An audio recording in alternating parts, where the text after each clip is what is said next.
How's it? I'm Honan. This is the Kpop Podcast, episode 3. Over to my left is... It's Oliver, your boy, the Kpop Encyclopedia. Yeah. I didn't come up with this name by myself. No, I came up with it and everyone in the Discord agreed. I actually think it might have been like Becca in our Discord who might have been one of the first people, I think, to call you that. Or I can't remember if it was Blueberry Maybe. or Becca. Goran started calling me it a lot during your it could have been Goran, actually. Yeah. Well, around here, there's no bullshit. We just get right into the topics.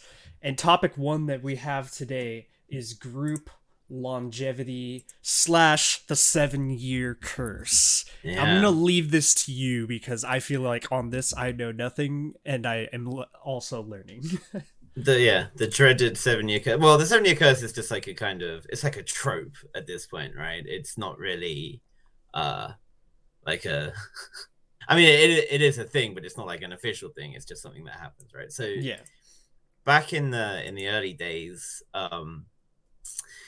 there used to be what was known as slave contracts. That's a gnarly name. Which which basically were like super long contracts for groups that weren't necessarily going to ever. It was like so for example TVXQ, for example, you know how TVXQ changed from 5 members to 2 members. Yeah. It was because 3 of those members decided to file lawsuits against their slave contracts, and they were under 13-year-long contracts, which they could never renegotiate, regardless of how successful the group was. It was like, this is your share of the profits. This is like how we gonna control aspects of your life and all of that stuff. The kind of stuff you'd expect for an idol. And eventually, after that lawsuit, there was a Fair Trade Commission that ruled in 2009 that all entertainment contracts had to be limited to 7 years. So 7 years is the typical length for an idol group's contract. Now, it can be less sometimes, but usually that's what it is, 7 years. I just want to interrupt for a second that it totally was fair for those dudes to fight that contract, right? Like to be totally screwed, kind of like that. Like your group blows up and then it's like, but here you get these like pennies, the amount of what we're making off of you. Sorry, continue. Well, on that point, it's like obviously back in 2003 or whenever it was, that's when they debuted, but like SM couldn't have known how big of a thing it was going to be, right? So I do kind of get it, but yeah, obviously it's very cruel and unfair that they couldn't ever negotiate something more fair from that without having to go through all of that legal process. And there's still stuff like this that happens to this day. Like even just very recently, MLD, Momoland's label, was ordered to pay half of the damages that were sued by one of the former Momoland members, because their contract stipulated that she had to pay for the survival show that formed the group, regardless of whether or not she won, which she actually didn't. And she was like, well, why am I paying for this? And they were like, well, it's in your contract. But they did it. The court did rule in favor of the ex-member, which was nice. But yeah, so 7 years is the typical length, and it's been a thing that the groups hit that 7 years, and then the chances of renewing, or the offer of renewal, tends to get turned down, and they end, they disband, or they just disappear into forever hiatus land, which is the 7-year curse. So it makes sense why, like, it's so rather than like a 7-year, obviously it has the name 7-year curse but it's really about around the contract being structured that way because of a law change, basically. So yeah, groups after that 7 years, unless they're like one of the most immensely popular groups in K-pop, probably aren't going to continue after that contract dries up. Because I don't imagine if you're not like that top, like maybe even in K-pop, would it be like the top 5% raking in like the insane amounts of money? Probably. Like yeah, it's hard to I say it's hard. I haven't done the math to work it out, but yeah I imagine it is like that. It's because even in American pop music, it's probably a crazy percent like that or something, you know, who's actually truly making great amounts of money. The money. Yeah, like real money at it. Which is the same for any industry, right? But it's yeah, but and even with groups that you think ostensibly are very successful, you get a look in on the finances and the way things are going, and then you see that they've rejected offers of new contracts and stuff. So that's what happened with G-Friend, for instance. I don't think anyone would have looked at G-Friend and thought, oh, this group isn't doing well. Yeah. Right. You know, they weren't hitting the same kinds of numbers in terms of sales or streams as Twice or whatever, but they were still doing really well, right? And there was a time when they were, especially like 2015, 2016, they were very much like one of the top groups in terms of their popularity in Korea.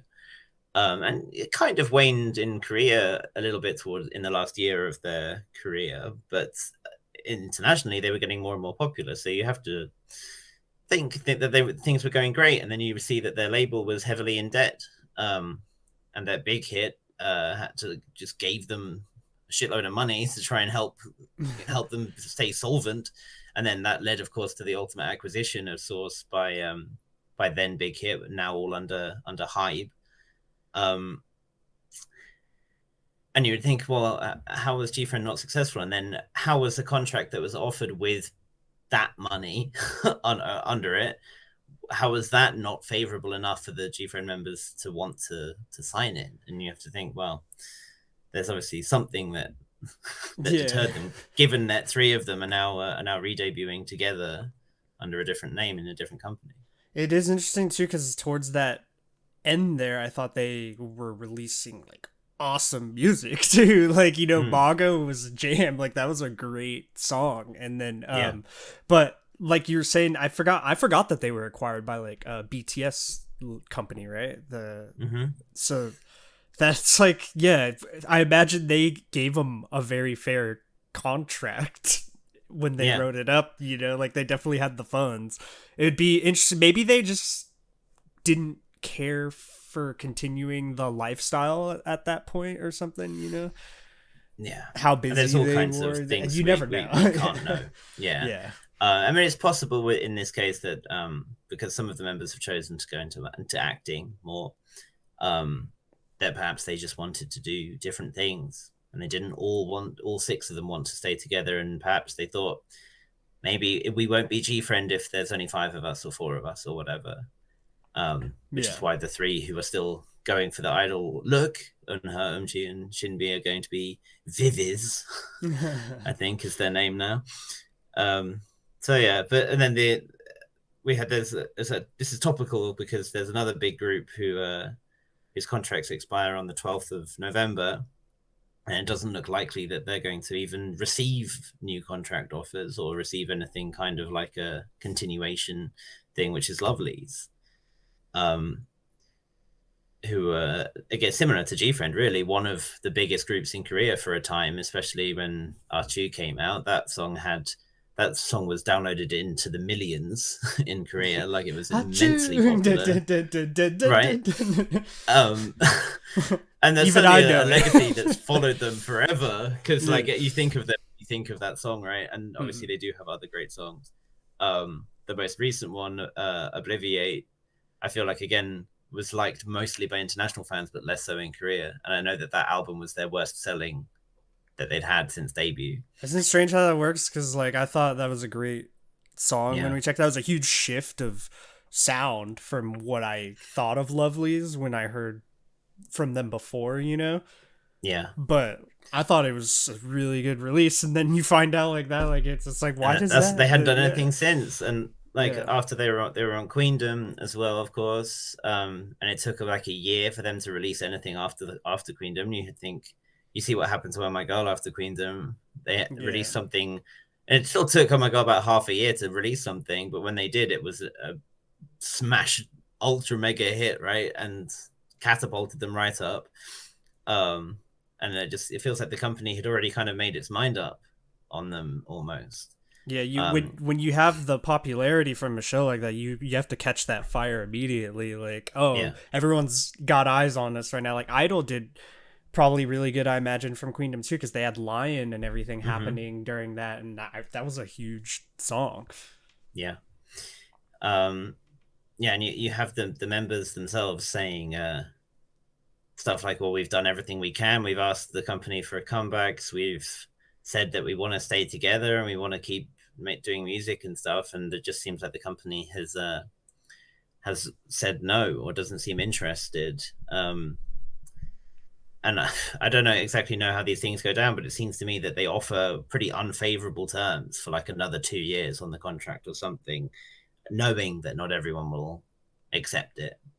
And then they just disband from there, with a few people staying on with the company to do solo promotions and stuff. Because for Miju, for example, could comfortably stay at William doing her own variety content and stuff like that. She wouldn't have an issue doing that. But I think even she has said that she wants to still be a singer too. She doesn't want to just be a TV Yeah, personality. because I've seen her on a lot of clips and a lot of different like variety shows on YouTube, and she's great at that. Like, she's very funny, but I imagine she doesn't want to just be the traveling comedian on variety shows. Yeah, exactly.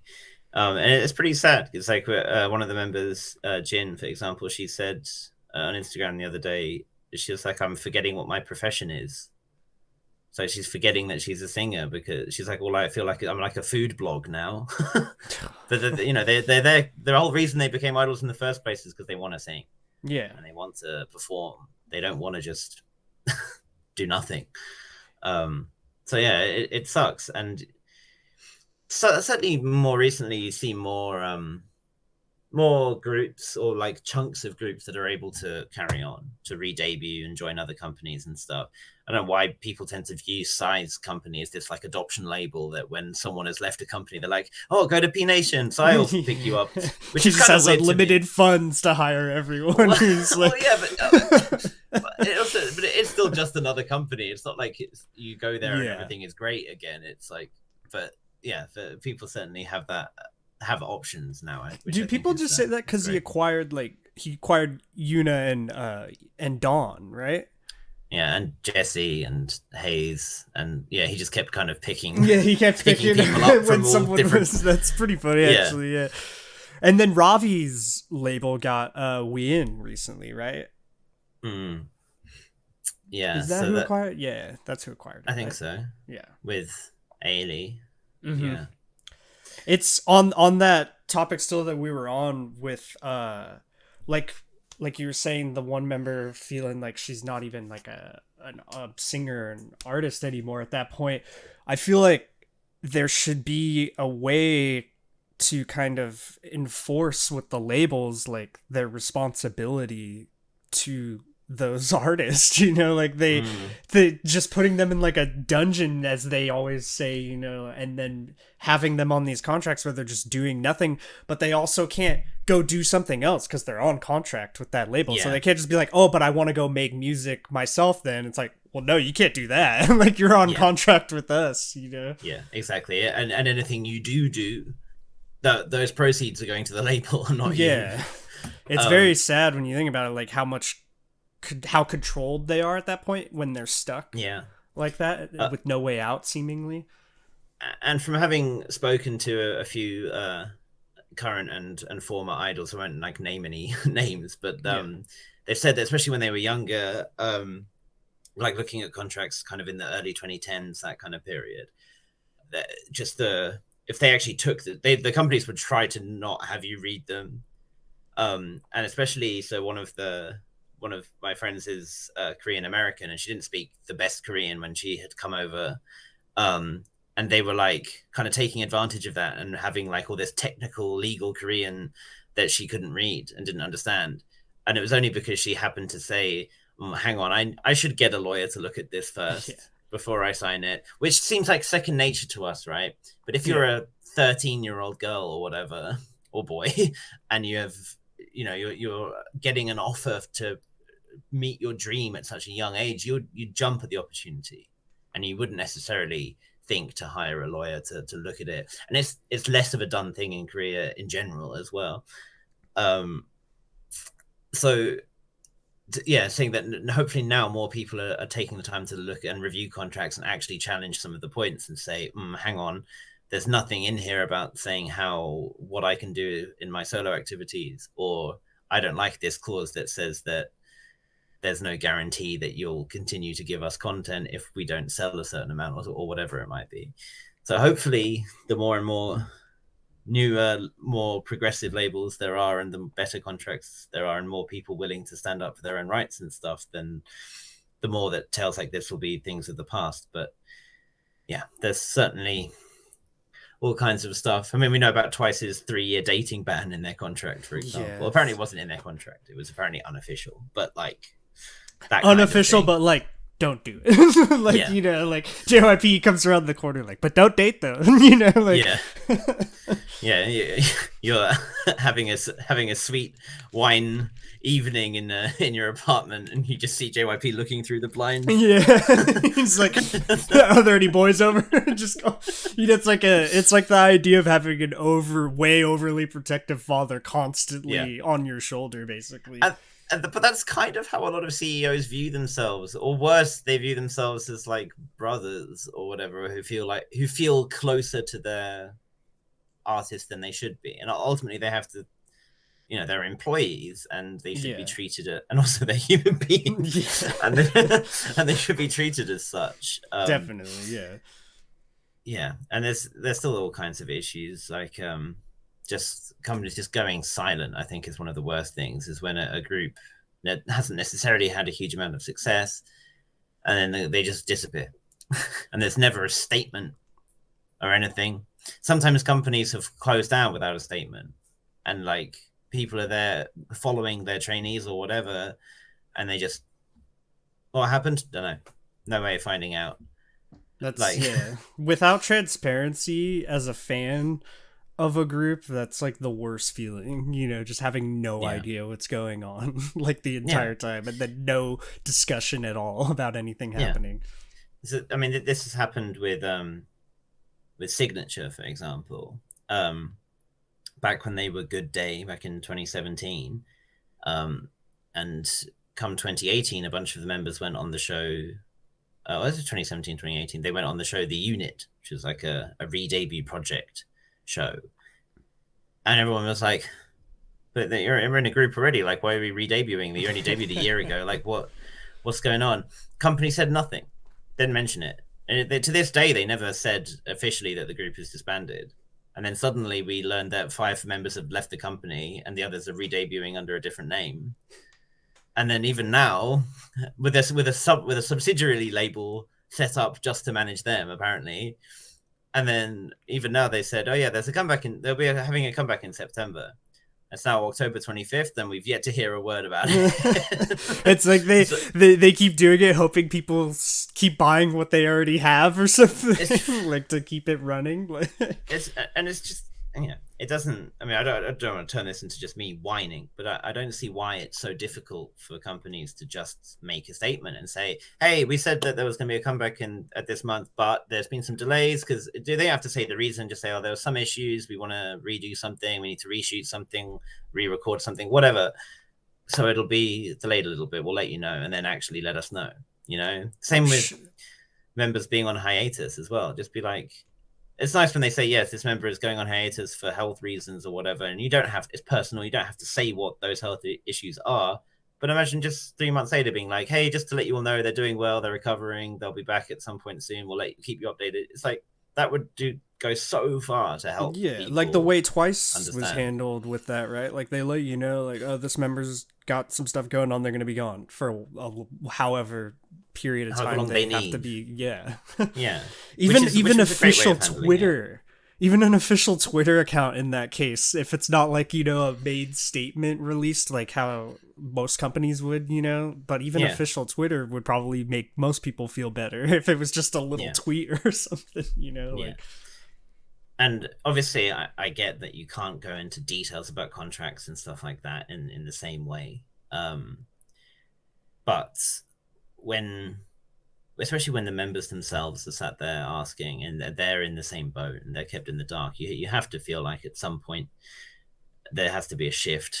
And companies will start changing, or the more companies that are more progressive, as I say, the more options there are for people, the less they'll be willing to sign those kinds of contracts. Yeah, but let's think about like what would you think would be the main reason for a group not making it past the 7 years, outside of money and the kind of things we've talked about already? Like, what kinds of things do you think stops a group from having a 2-year extension, for example? I would definitely say, outside of obviously making good music and all of that stuff, I would say it's the amount of time between releases that's a big deal with most of them. Like, let's say they have a successful release and then it's like, oh, okay, 2 years later, like where's that follow-up, kind of, they put it all, gambled it all on that initial debut kind of release and then just gapped themselves way too long. They didn't continue off of that. All the eyes that were on them start disappearing. It's like, okay, I'm waiting, like what's happening, and then, like you said, transparency to me is probably one of the biggest ones. If people don't feel connected and they don't feel like they're getting enough like interaction out of what's happening with the group, I feel like they start to feel like, oh, okay, well then I just don't have no idea what's going on and I'm gonna move somewhere onto someone else.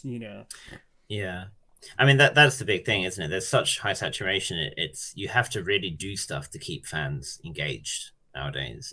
So I mean, you were saying that from debut, it's like you can't just bank everything on the debut and then go quiet. Like, you have to really keep churning stuff out. And obviously, that's an immensely expensive undertaking.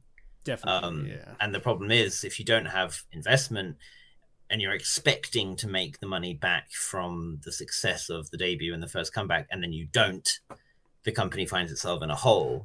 I would say, yeah, if you're in a group and a company's banking everything on your initial release and it doesn't seem like they have a plan after that, then those danger signs, that's a major danger. That's a big red flag. Yeah. But that is the case, unfortunately. Yeah. And you have to think, if you're a trainee and you want to debut, obviously, above all, and maybe you don't pass auditions into some of the bigger companies where you kind of get that guaranteed success at this point.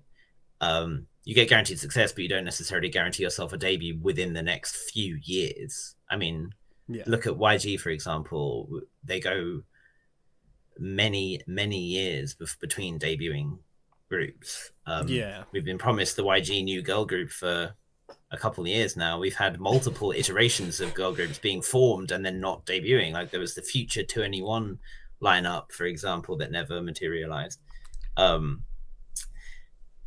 So there's that. Like, if you don't make into one of them anyway, but you pass a smaller company audition who say we'll debut you within the next 6 months, and then you pass an even smaller company audition who says we'll debut you now. Like, a lot of people fall for that. A lot of people do just go for that. They want to just get out there and do their thing. Yeah. And then a lot of companies end up being like that. They're hoping to be the next sleeper hit. A lot of small companies are hoping to be the next to have the next Dreamcatcher or whatever, and have that have enough going for them that they can keep hold of their group and then see them rise. It seems like it takes a lot of luck more than even just talent sometimes for an idol to end up in the right situation. Yeah. Like you're saying, because those big companies, YG, have a massive safety blanket, basically, if you're on that company, because like you could totally probably flop your initial release and then they have the money to just push another couple songs if they wanted to out, and the video budgets, the video quality is gonna be like James Cameron came in like, to make your music video. But not just that, like you were saying, where someone just wants to debut and they just want to get out there, like, yeah, anyone who makes music can understand that, or anyone who kind of just has a dream job kind of can understand that you just want to do it. You just want to get out there. You just want to start doing it without always thinking about, well, is this like the best situation for me? They just want to be in front of people. I think there's a couple other things that can affect groups making it past the 7 years or not, which I think applies very differently for boys and girls. I think for boy groups, there's certainly an element that we'll talk about it at some point in a separate topic, which is the dreaded military enlistment looming, which a lot of groups don't make it through. At least they don't make it through it with all members intact. And that probably is another topic we can also talk about as well, like keeping a whole lineup together. Yeah. Because there's keeping going as a group, and there's keeping going as the original lineup of that group, right? But the other thing is, it's kind of the way that women in K-pop get kind of sort of discarded once they hit a certain age. Like by the time they turn around 30, it seems like the idea of them being idols is kind of, they're like done with. And I feel like that might be the sort of thing that plays into say Woolim's minds when they look at Lovelies, who have members like Baby Soul, who's 29, and GA, who's 28, and thinking they're coming to the end of their careers, even though that's bullshit. Yeah, it's and ridiculous. But the prizing of youthfulness and stuff like that is so high, or so perceived to be so high. And it's only, well, there's only a few groups that have really successfully challenged that, right? You can always look at Girls' Generation, for example, but equally Girls' Generation haven't released anything as a whole unit for many years now, even though they are still all active and prevalent in show business. Yeah. A-Pink is a classic one. A-Pink was always kind of labeled as the group that beat the curse type thing. And they were doing this, and they were seemingly kind of just being allowed to be really chill. Like drop one thing a year and then just do your own stuff in the meantime. Like go and do acting and go and do your solo music and whatever, and just come together. There's like a formula to it, huh? Banger. Like, oh, you're 30 now, time to act or something. Well, like, yeah. But acting is undoubtedly, if you get good gigs, is way more profitable for you as an individual than being an idol singer. But it does kind of seem like people get put out to pasture. And I'm certainly with Brave Girls this year, because all of them are in their late 20s. It's great to see them suddenly getting that recognition, not just for the various reasons. I mean, that might be a whole thing we could talk about on its own anyway, because it's such a fantasy fairy tale story. But just that it showed everyone, oh, actually, a bunch of women in their 20s are able to be every bit as commanding and awesome as anyone who's younger, and still can control the stage and everything like that. Whatever weird logic there is that you turn 30 and suddenly you come on the stage like, oh, my back, yeah, like with my dentures in and get ready to sing. Like, we've got Tom Brady playing quarterback in the NFL at 44, and you're gonna tell me once a K-pop idol turns 30, she can't get up there and dance anymore? And it's like, what? And as shallow as it is, it's not like they look old. Yeah, right? Like they like plenty of idols don't look like they age until they turn about the 50. Concept potential has literally just expanded at that point. Well, yeah, they're more like mature. You can literally explore way more boundaries than you could have before.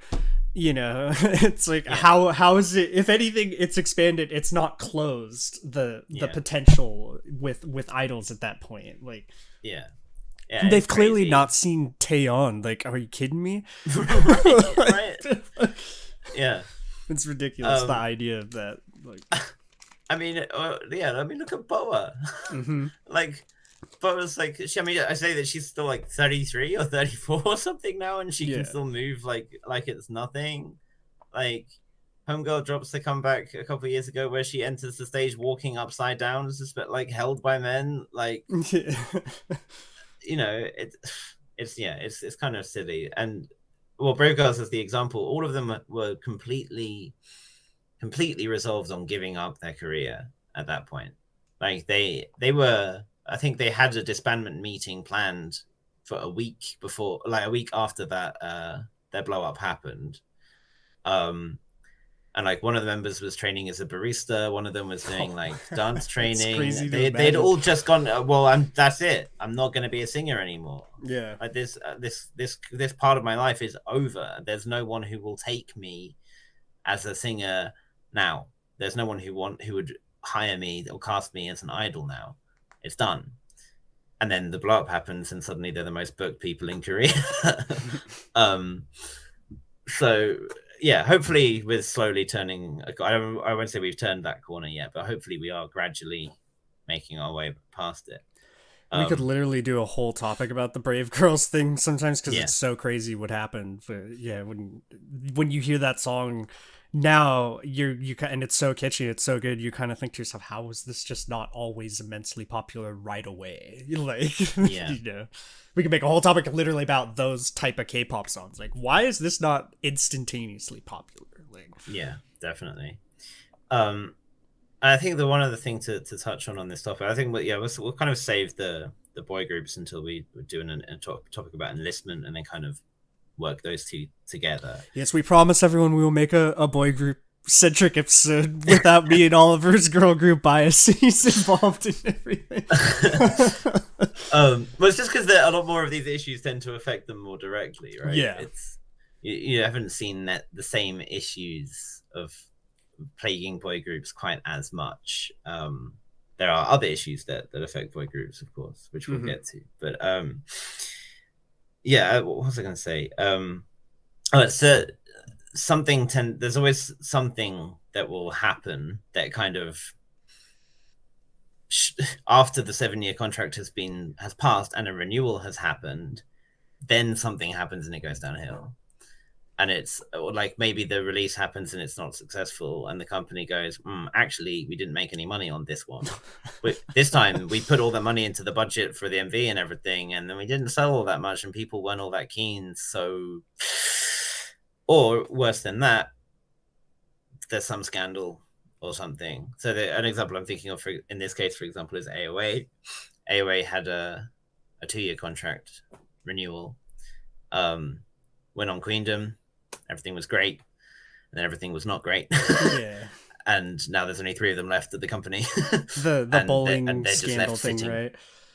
Yeah. I mean, that can be a whole other. Yeah, there's so much you could cover into that, but yeah, I know what you're talking about. Yeah. Yeah, and you often just get the cases of groups that end up, whether they've signed a new one or not, they just kind of end up sitting and waiting the clock down for the disbandment bells to start ringing, which sucks, and it's such an ignoble end for them for a group like AOA especially to go out like that. Same for Lovelies, and sometimes you do think it's probably better for groups to call it on their own terms. So the probably the best disbandment in K-pop, but was probably Sistar. At the height of popularity and well, they had a whole bunch of great releases. They were adored by the public, and they just had an agreement between themselves that if one of them decided that they wanted to go solo and do their own thing, then they would just call time on the group without any bad feelings, and that's exactly what happened. And hasn't seemingly been any bad feelings, and all the members seem quite happy doing what they've been doing since. And we even got 2 of them back together doing a song this year too, just to add some sweetness to it. So that's the best scenario, really, if they're all actually kind of close to each other and can agree with each other on how things should end, you know, because I'm sure I'm sure some groups aren't nearly as close as people want or think they are. Yeah. And that's when you probably start to see things not end so smoothly. Whereas I think if a group truly is like, they truly were close to each other, were friends as they were making like that journey together, that's when you kind of like all together, they're like, this is a good stop point right here, you know, like let's just we did what we wanted to do, like that's the perfect ending, really. Time. Yeah. But then also I do respect groups that are able to just go on their own terms as well and not have to worry about doing lots of activities or anything like that. Shinhwa, for example, is a good example. Shinhwa is one of the ultimate examples of this because they kept the same lineup for 20 years. Never changed. Never added any. I think last year they had like a little bit of an issue, but it was quickly resolved.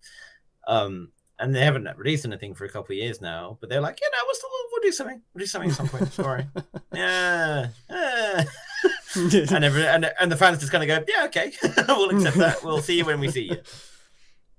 That's usually, because if you think about it, that's usually outside of K-pop, say like in metal, there's a really popular metal band that it's usually their prerogative as far as like when it's gonna happen. And you know, like, especially if it's a massive band like Metallica or something, you know, they're so legendary at that point, they're just gonna do something when they want to do it, and fans just kind of have to roll with it, you know. It's like, it will be very interesting to see, because obviously, like, we're still looking at things in K-pop as an industry as a whole in its infancy compared to how long some music has gone on for, right? I know that JYP has said that he wants to dance until he's 60. That man, like, I believe he could do it. Well, that's 10 years. That's 10 years from now, right? Yeah. And he's still been releasing music actively and stuff.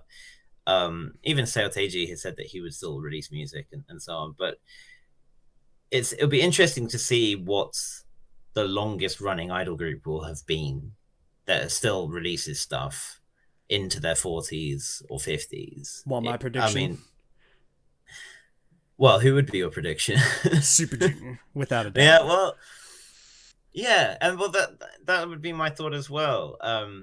Obviously, TVXQ is still kicking as well, but they're actually younger in terms of their personal ages than some of the Suju members. It's 2 years from now is when Leeteuk and Heechul will turn 40. And it's interesting to think, and there's not a huge gap of age between them either. I think it's about 5 or 6 years between them, from oldest to youngest. So yeah, it's interesting to think. At this point in 2025, for example, will they still be going? Will they still be releasing 1 or 2 things a year? At what point do they go, okay, we'll release music, but we're not going to do all the choreography this time? Well, especially Heechul, you notice, doesn't do a lot because of the injury, right? Doesn't really take part even with the choreography side of it. I wonder down the line, I feel like he'll always kind of be a part of Super Junior, but probably maybe not always performing, you know, like he kind of I mean, that's how it's been as it is. Like, he's not always there for every performance. And when he is, he comes on just for his part, and that's that. And they often have members not available or whatever, and they just rotate around and flip people in and out. It helps that there's still 9 of them in total, right? So they can balance it. But yeah, it'll be interesting to mention. By the time we're doing like episode 3,400 of this, we'll see who's still active around down in 2030 or something. Yeah, way down the line. I swear they're like the Rolling Stones of like K-pop, though. How it's gonna be, you know, you're just gonna be like, oh, they have a live show. They're doing another tour to celebrate their 60th birthday or something. Like, yeah, it'd be cool to see if it happens that way. Yeah, I hope so. I like all the personalities and the music at Super Junior just always seems to be solid. Like, every time that it keeps coming out, I'm just like, oh, this is good. Like, you know, like I'm not gonna say it's like mind bending or anything, but it's definitely been just really good every time they release. Like, the last time it was like very comical on purpose, you know, like the one, remember though, he's like watching the party they're having through the sniper rifle. There's a breakdown where the Jeep rolls in and stuff. It's like, what is going on? As a song about COVID, of like, oh, if we see you breaking the quarantine rules, we will literally flamethrower you. But as long as they're having fun with it and doing stuff, I think it's be an interesting thing to see. And it's, I mean, we probably won't go too much into this particular topic, but like, how far will a group like BTS go? At what point will they decide? Because, you know, I have to feel like it's them who's going to decide when they call time on their career, right? Yeah.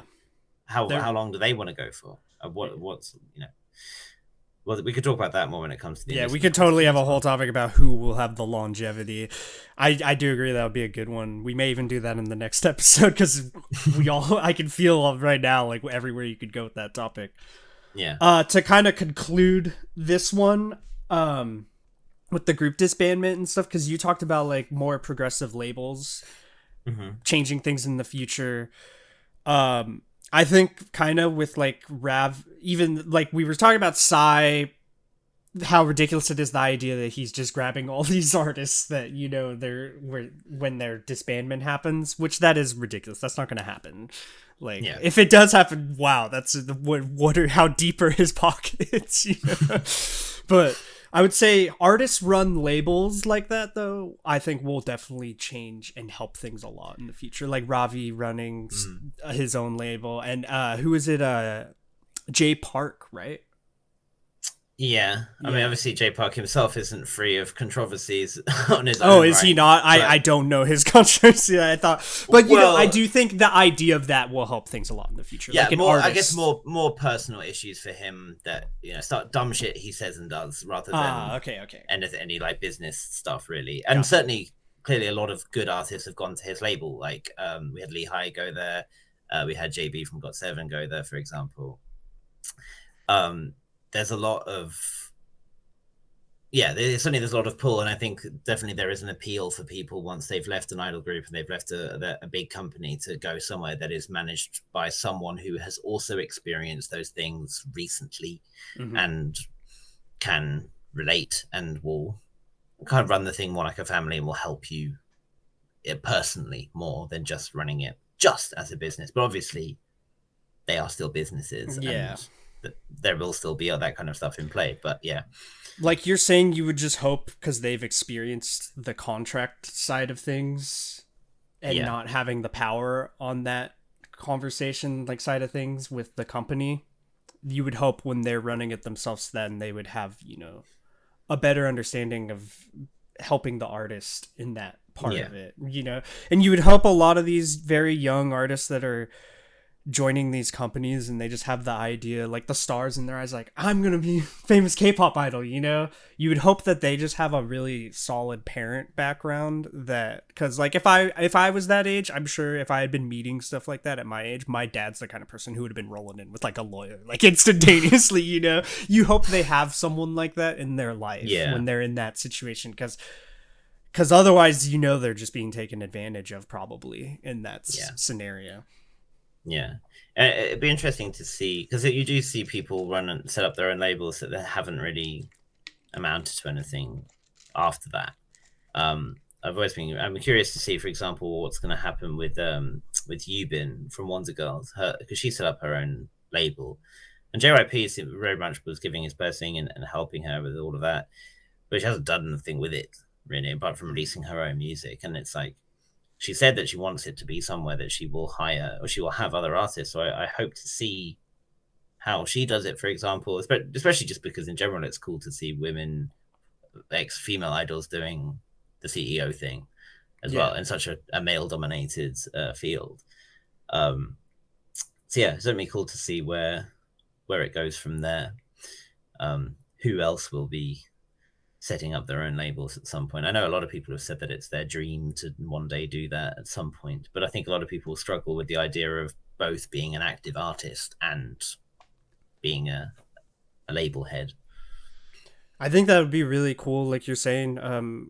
If someone like that becomes powerful in the industry as a CEO, like imagine how much more comfortable the debuting girl group's gonna feel, you know, in that situation. You know, they won't feel. I can only imagine some of the discomfort that happens on that side of things, you know, without someone being in power that they maybe feel they could tell things to more, you know. Yeah. But someone like Yubin, that's really smart, actually, in my opinion, for her to release her own music on the label, because she's already known as an artist. So if she makes it popular off of her own music, you know, then that's kind of the way, in my opinion, to do it, if in her situation. Yeah, definitely. I feel like we really went into this topic. Yeah. Anyone who feels like we didn't cover anything that you wanted us to in that topic, feel free to comment below, and we always can revisit things in the future if we agree. So, I believe the next topic that we had was award shows, and this is another where I'm learning today. This is me like a sponge absorbing, because I've always been so curious. Why the hell is there so many award shows? Like, it's insane to me. Well, I mean, the answer to that question is that's fairly simple. It's just that there's a lot of different services in Korea in terms of different broadcasters and different music charts and streaming services that like to have their own shows at the end of the year. So they all do, and that's it. You know, with 6/7 music shows a week, although 4 of them are under the same 2 different umbrella corporations, but you understand that each one of them would want to have their own show, their own final celebration at the end of the year, and they give out some awards and stuff.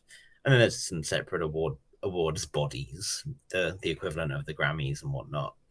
And that's pretty much all there is to it. Just lots of different companies. There's lots of different services, and they all want to have their own show, so they do. 20 of them. It's wild. Like when I've just been on the lives, and it's like, oh, there's like 4 award show performances from the same group of the same song or something. Right. You know, it's like, oh, this Mamamoo is performing ding a ding a ding at you know, at Mama Melon. Then, you know, it's like K Contact or something. You know, there's always these very different, like, I think K Contact's actually just an online concert. That's just K-Con. Yeah. But you guys know what I mean. If you like, there's just this continuous like award shows. It seems like where it just never stops. And in America, there is a lot, but not anywhere near the amount that I've seen from South Korea. Yeah, and I think that's probably one of the biggest criticisms. Obviously, there's a huge saturation for it, but generally speaking, the people who are going to be winning awards at one of them are going to be winning awards at all of them, and consequently, the performance lineups are going to be more or less the same for every single one. Yeah, and they are going to be expected to perform their hit from that year. So you're just going to see 20 different renditions of the same song. And obviously, the artists themselves must get sick of that. Absolutely. Immensely. And there's some crazy... And the scheduling of it, especially in December, gets absolutely wild. Not least the fact that they are doing this over...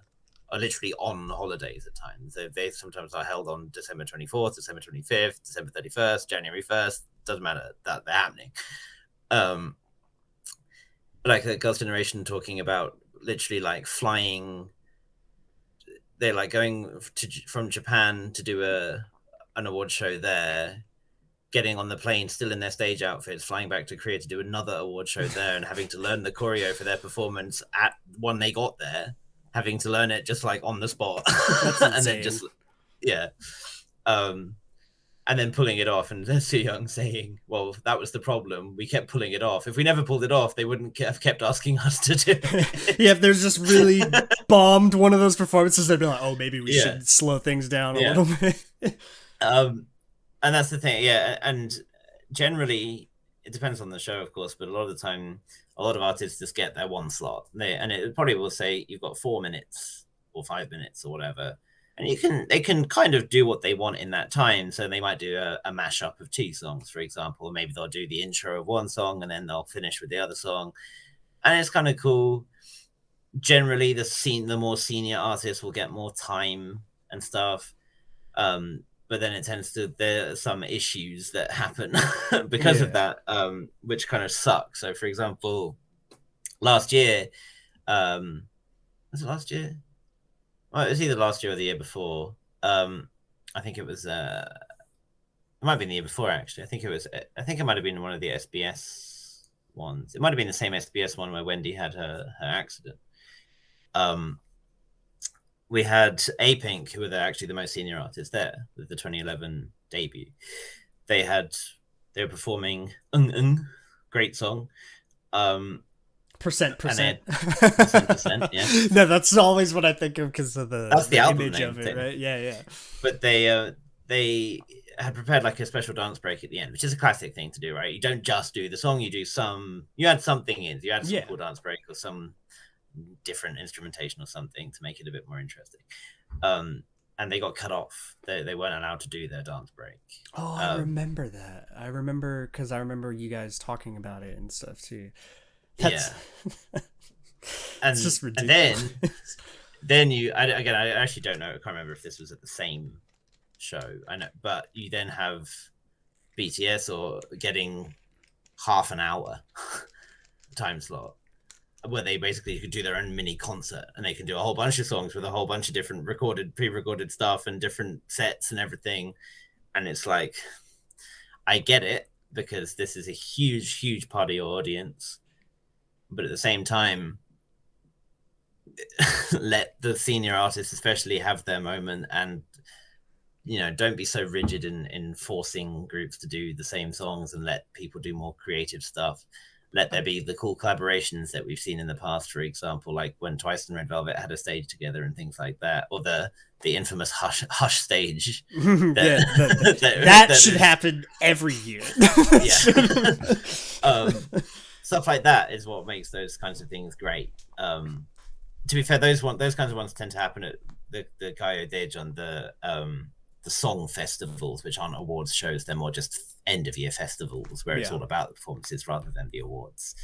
But yeah, so there's certainly problems with them, and there isn't really a way around it. You can't just tell SBS and Mnet and KBS to stop hosting their own award shows, and they'll come together and agree on making their own super connected award show, unfortunately.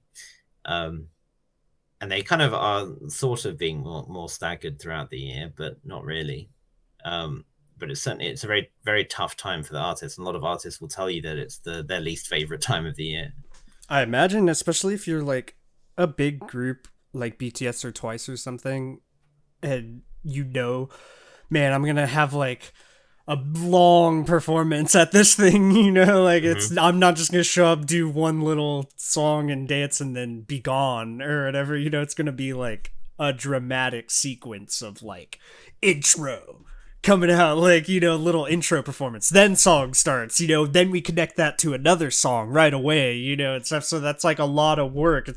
You're putting on a mini concert at this award show. And in that case of like what happened with Pink, that is surprising to me, because like a culture like what they have in South Korea, where they really respect seniority a lot. And obviously I don't mean it like with APIC in the way where like like they treat older people or something, no. But they have a historical presence there, they've been around. You should kind of just respect that. At the performance, which I'm sure BTS themselves would have respected it. It's not their fault. Sure. It's definitely who's running the show's fault. Yeah, absolutely. But that's kind of the thing in general as well. It's like you wish that the artists would have more control over this as well. I feel like the companies don't particularly care. They take the billing. They like the exposure, and I think it's they don't even really get paid for it. It's they just kind of go. It's not like Mnet or whatever pays a fee to the company to have the group turn up. It's it doesn't work like that. They're considering it like where you're using our platform type of thing, like or whatever. And there's been all kinds of it. Obviously, COVID has made it more different the way things are run recently, but it would be. There's a lot of things that obviously would be nice to change, and it would be cool to see more groups even just performances from groups who aren't there because they've won something. Would be cool.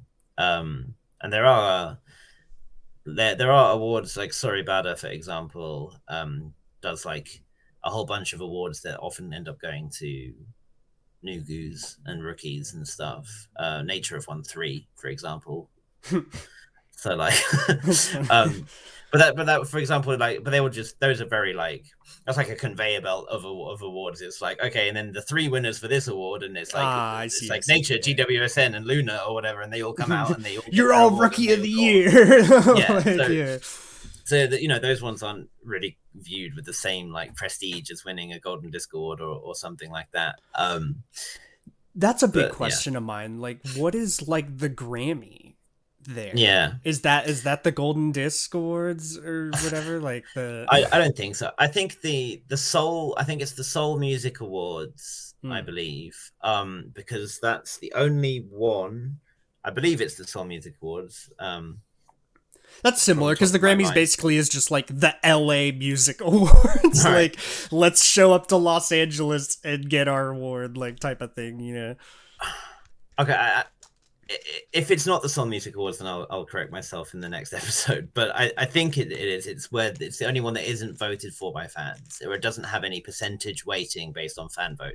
It's purely a critics That makes perspective. sense. Then that's very similar to the Yeah. Grammys type of platform where it's all these. Sometimes it's not even like just other artists though. At the Grammys, it's confusing. Like sometimes it's like someone who just has a certain job in the industry.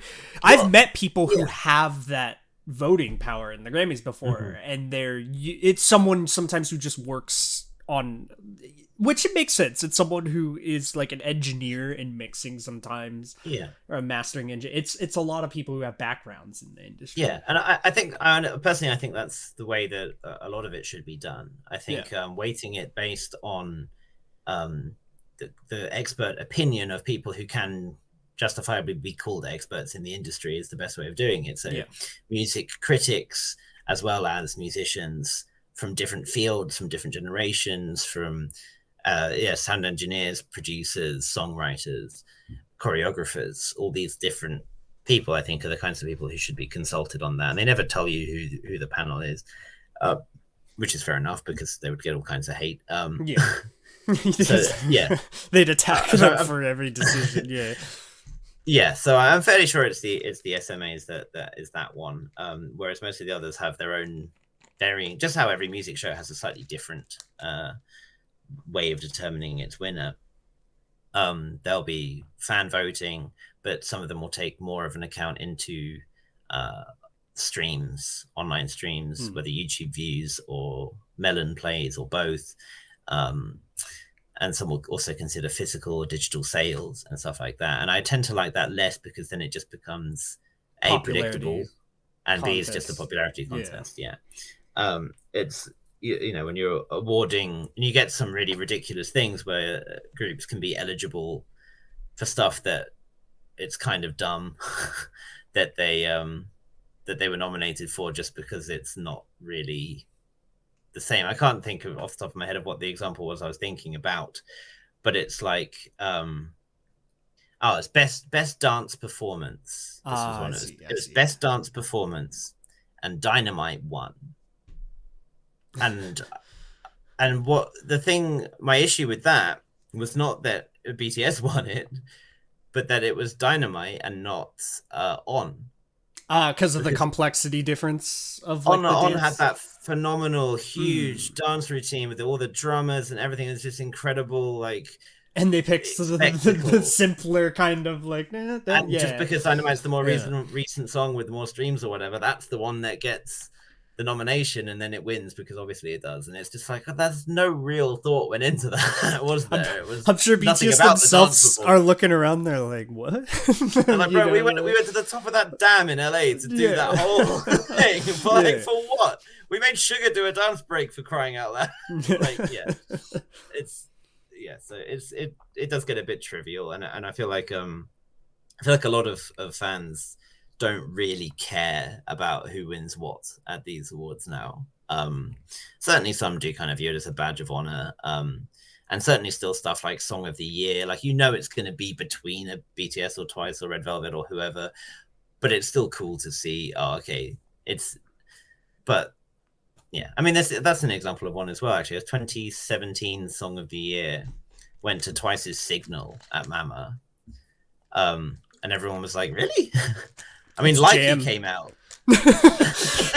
No, but Likey is a better song, hands down. Right. Likey. So stuff like that, and especially when you have multiple songs from a group that year, it gets even more confusing. Which one do you pick?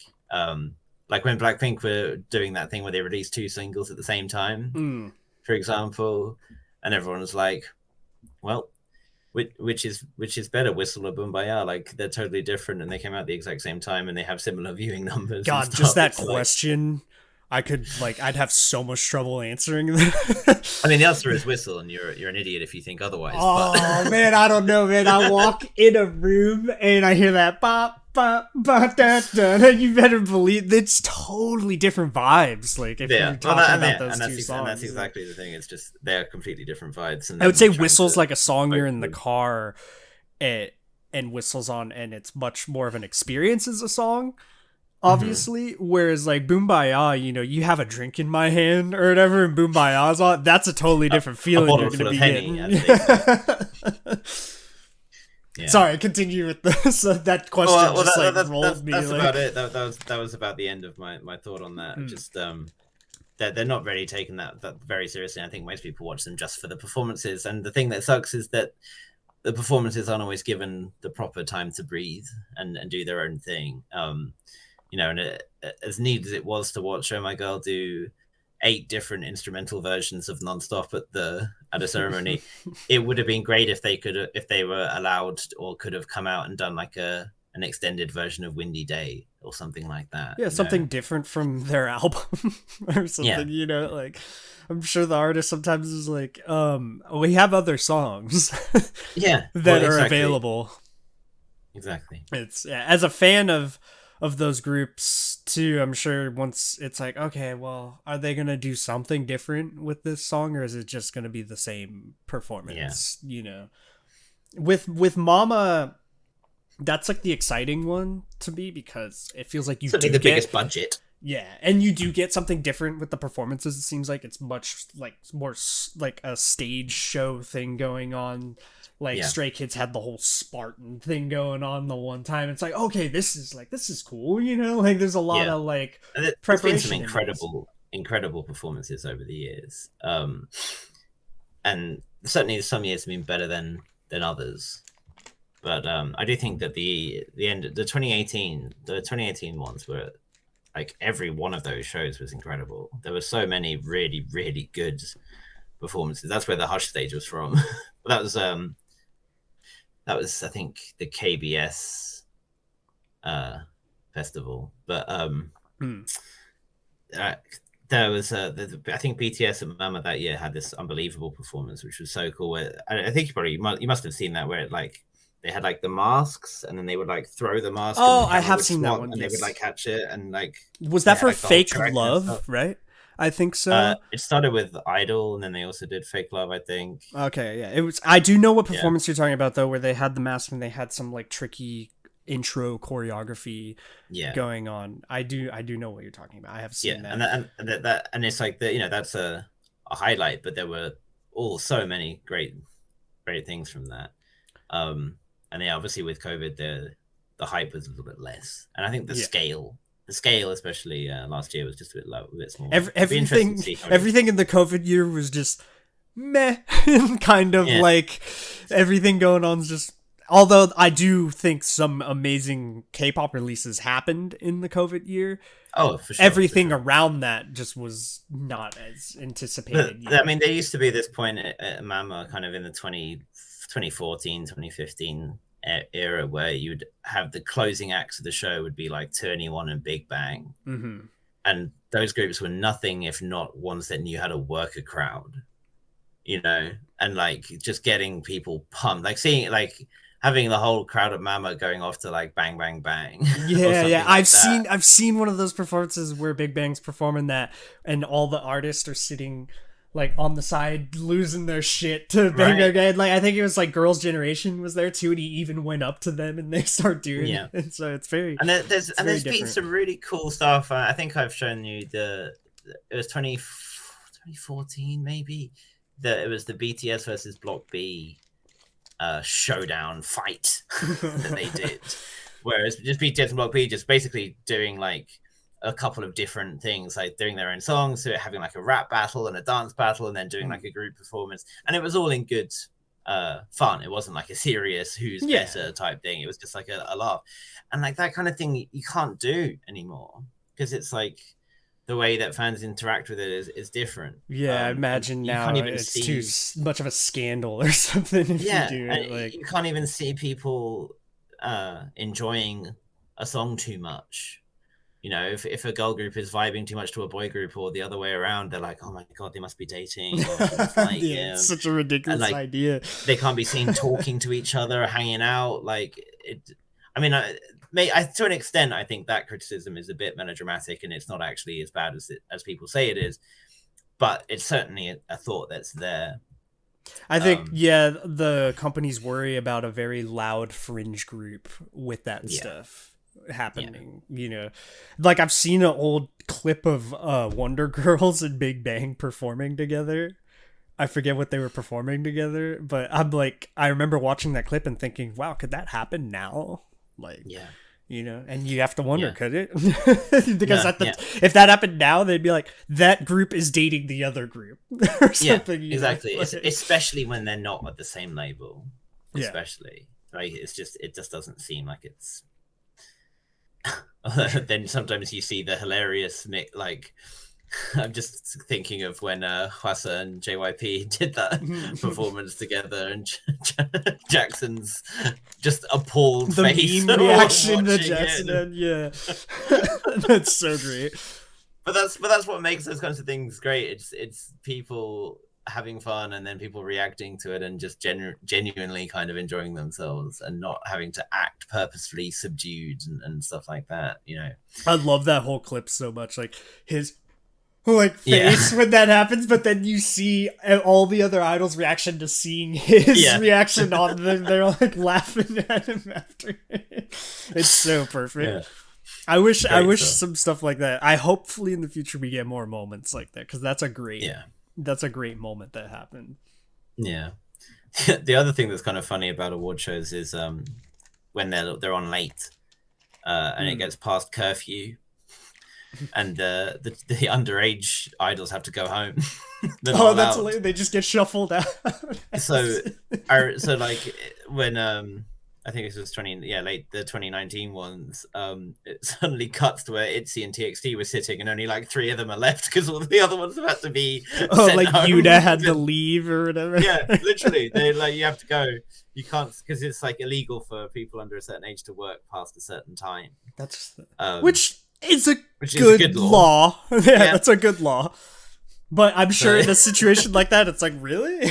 I'm at an award show. Just let me sit here and watch. And I love the idea as well of being a like a stagehand at one of these shows, and having to like go and take like Heenan Kai by the hand and like escort him off. They have like a clock on, you know, they're staring at it. Come here, you gotta shuffle out. Let's get you to bed. Come on. That's hilarious. Yeah.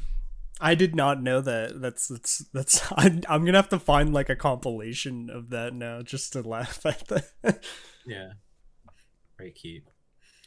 Man, award shows. I'm sure there's so many things that people feel we could go over, but certainly when they happen this year, we can probably do like mini kind of reviews of each one. I probably will end up watching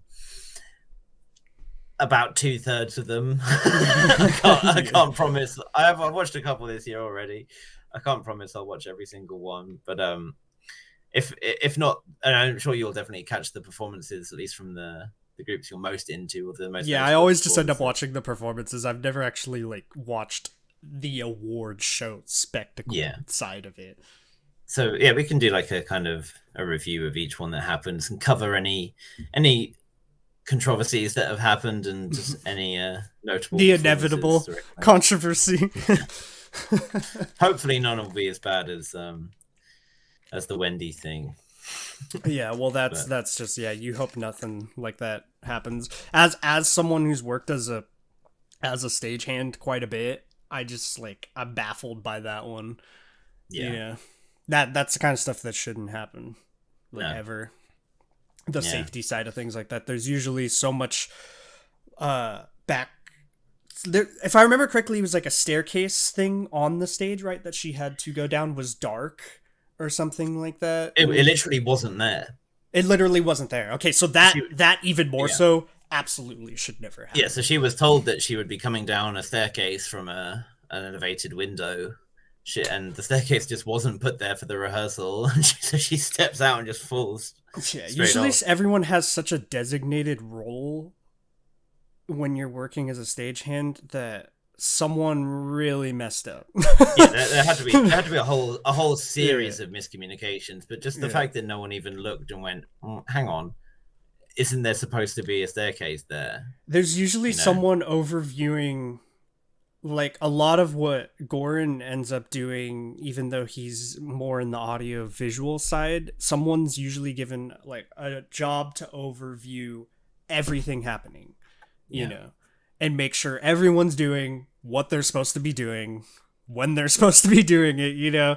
So whoever's job it was to kind of be clocking what everyone's doing and making sure the stage is really how it's supposed to be, that person really messed up their job. Yeah. and like, having done stuff in TV here, it's like, it doesn't make any sense because those things work, like they run like clockwork. Those teams, the issue is they rarely have in-house teams. They outsource teams, right? But so the people get experience, but sometimes, especially for the bigger shows, they might have people working together who haven't worked together before, so perhaps that can lead to communication troubles and whatnot.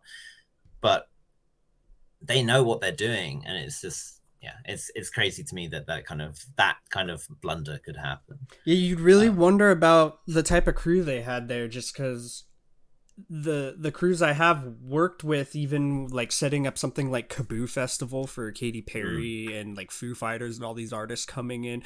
I mean, you really can't screw up for one of them. You're in big trouble if you do. Like, but even if there wasn't like someone with a watchful eye there who's, say, your boss in that scenario, to come in and be like, why is this not properly put together? Why is this? Who's not doing, you know? Yeah. Someone on the crew there should, like, if I was there just as a crew, say, because I've been there just to build the steel decks of stages before in the very beginning of working on, like, hands-on company was the one I was working for at the time. If I saw that there was just a missing staircase, you know, even the crew would be like, oh, that's not right, and fix it or something, you know, before even being told that it's not right. Usually you have the intuition to do it yourself as the crew. So I just wonder in general about the whole crew that was there that day. Like, there wasn't even just a standard crew member that was just like, there's a staircase that's missing at that, you know, point. Someone had to. Let's hope at least that that incident and the publicity that happened from it will ensure that kind of thing doesn't happen again. Yeah, hopefully, that it should be something that never happens. Yeah. Especially at an award show. Yeah. Come on. I mean, they definitely should have been combing through everything over and over again. 3 times check. Everything's perfect. You know? Yeah, I'm sure I could complain about that endlessly, but especially because I'm a huge Red Velvet fan, and, you know, Wendy, it's very disappointing something like that happening to her specifically too. So you wouldn't want it to happen to anyone, but I felt it even more because it was Red Velvet. Yeah, when you're a fan of the group like that. I don't know. Do you feel there's anything we didn't cover with award shows? No, I think we pretty much covered everything. Like I say in each of these topics, you guys can let us know in the comments anything you feel we didn't talk about.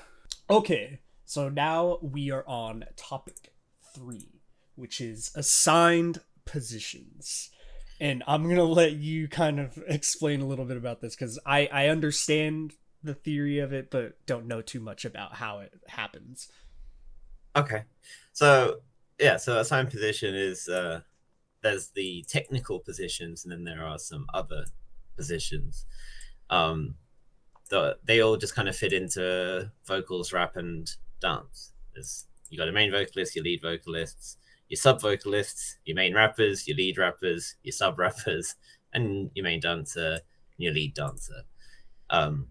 Sub rapper, sub vocalist gets used less now. They'll just say vocalist or rapper rather than sub, because there's some negative connotations about those, but like not really justified, I guess.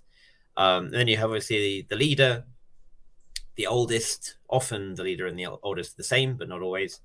And you have the maknae as well. You also have the center and the face of the group, and the visual. Can't forget the visual. The maknae is the funniest one to be like just being the youngest member, you know, like as a thing, like I'm the youngest. It's like, yeah, okay. But it carries with it a whole thing. It's not just like you're the youngest and you just happen to be the youngest, but the maknae is supposed to be a certain way. They're always supposed to be like the cutest one, the most like shy and innocent type one. Yeah. And their now personality has to be like youthful, I imagine. Yeah, and now it's also common to have like the evil maknae, right? Like the one who's like the biggest devil child demon type thing. Yeah, is that like I've seen the compilations of like I hope I say her name right, like Zhui, right, from Twice.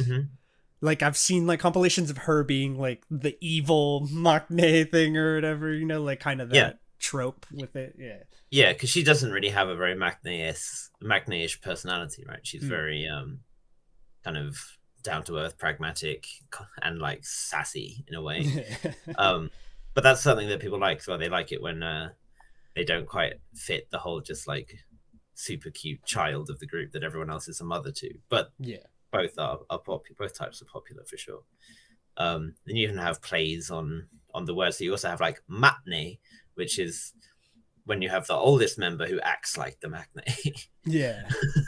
I've seen those too. Those are pretty. Is that I think they do that with Dreamcatcher a lot or whatever. When they show us those compilations, it's like the three oldest act like the youngest or whatever. Yeah, that's definitely a thing that happens. What do they call that one? They call that matne? Matne, yeah. So it would be romanized like matnae. Matne. So it just gets rid of the K then. Yeah, replace the K with a T, basically. I won't go too into how to pronounce Korean stuff. So I've noticed like a thing that happens a lot is the people I think are the visual of a group quite often end up not being. So I'm always very confused about the visual role in groups. Yeah, okay, so that's basically just because our beauty standards are different. So the visual is the one who fits Korean beauty standards the most.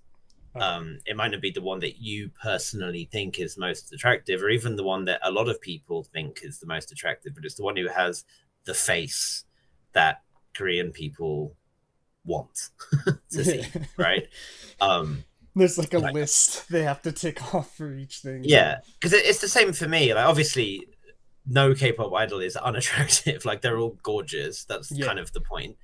But it's often that I see someone will stand out to me who isn't, and it's rare that they're the visual. Even ones with really notable visuals, like Red Velvet, for instance. Irene is like one of the most highly rated visuals in Korea and stuff, but I don't think that many international fans think that she is the prettiest member. But you know, ranking I get what who's you prettier mean. is obviously its own weird thing, which we won't do. But yeah, it doesn't always stand out like that. And I guess then it's visual and face of the group aren't the same thing. Though they can often overlap, but it's important to note that that is also a different thing. And also, while visual is like an official assigned thing, it's like you will see groups or see companies very actively auditioning for a visual. They'll be like, hey, we're looking for a visual to join our group or whatever. Because all these are too ugly. we need someone who really got that face. But face of the group is more unofficial.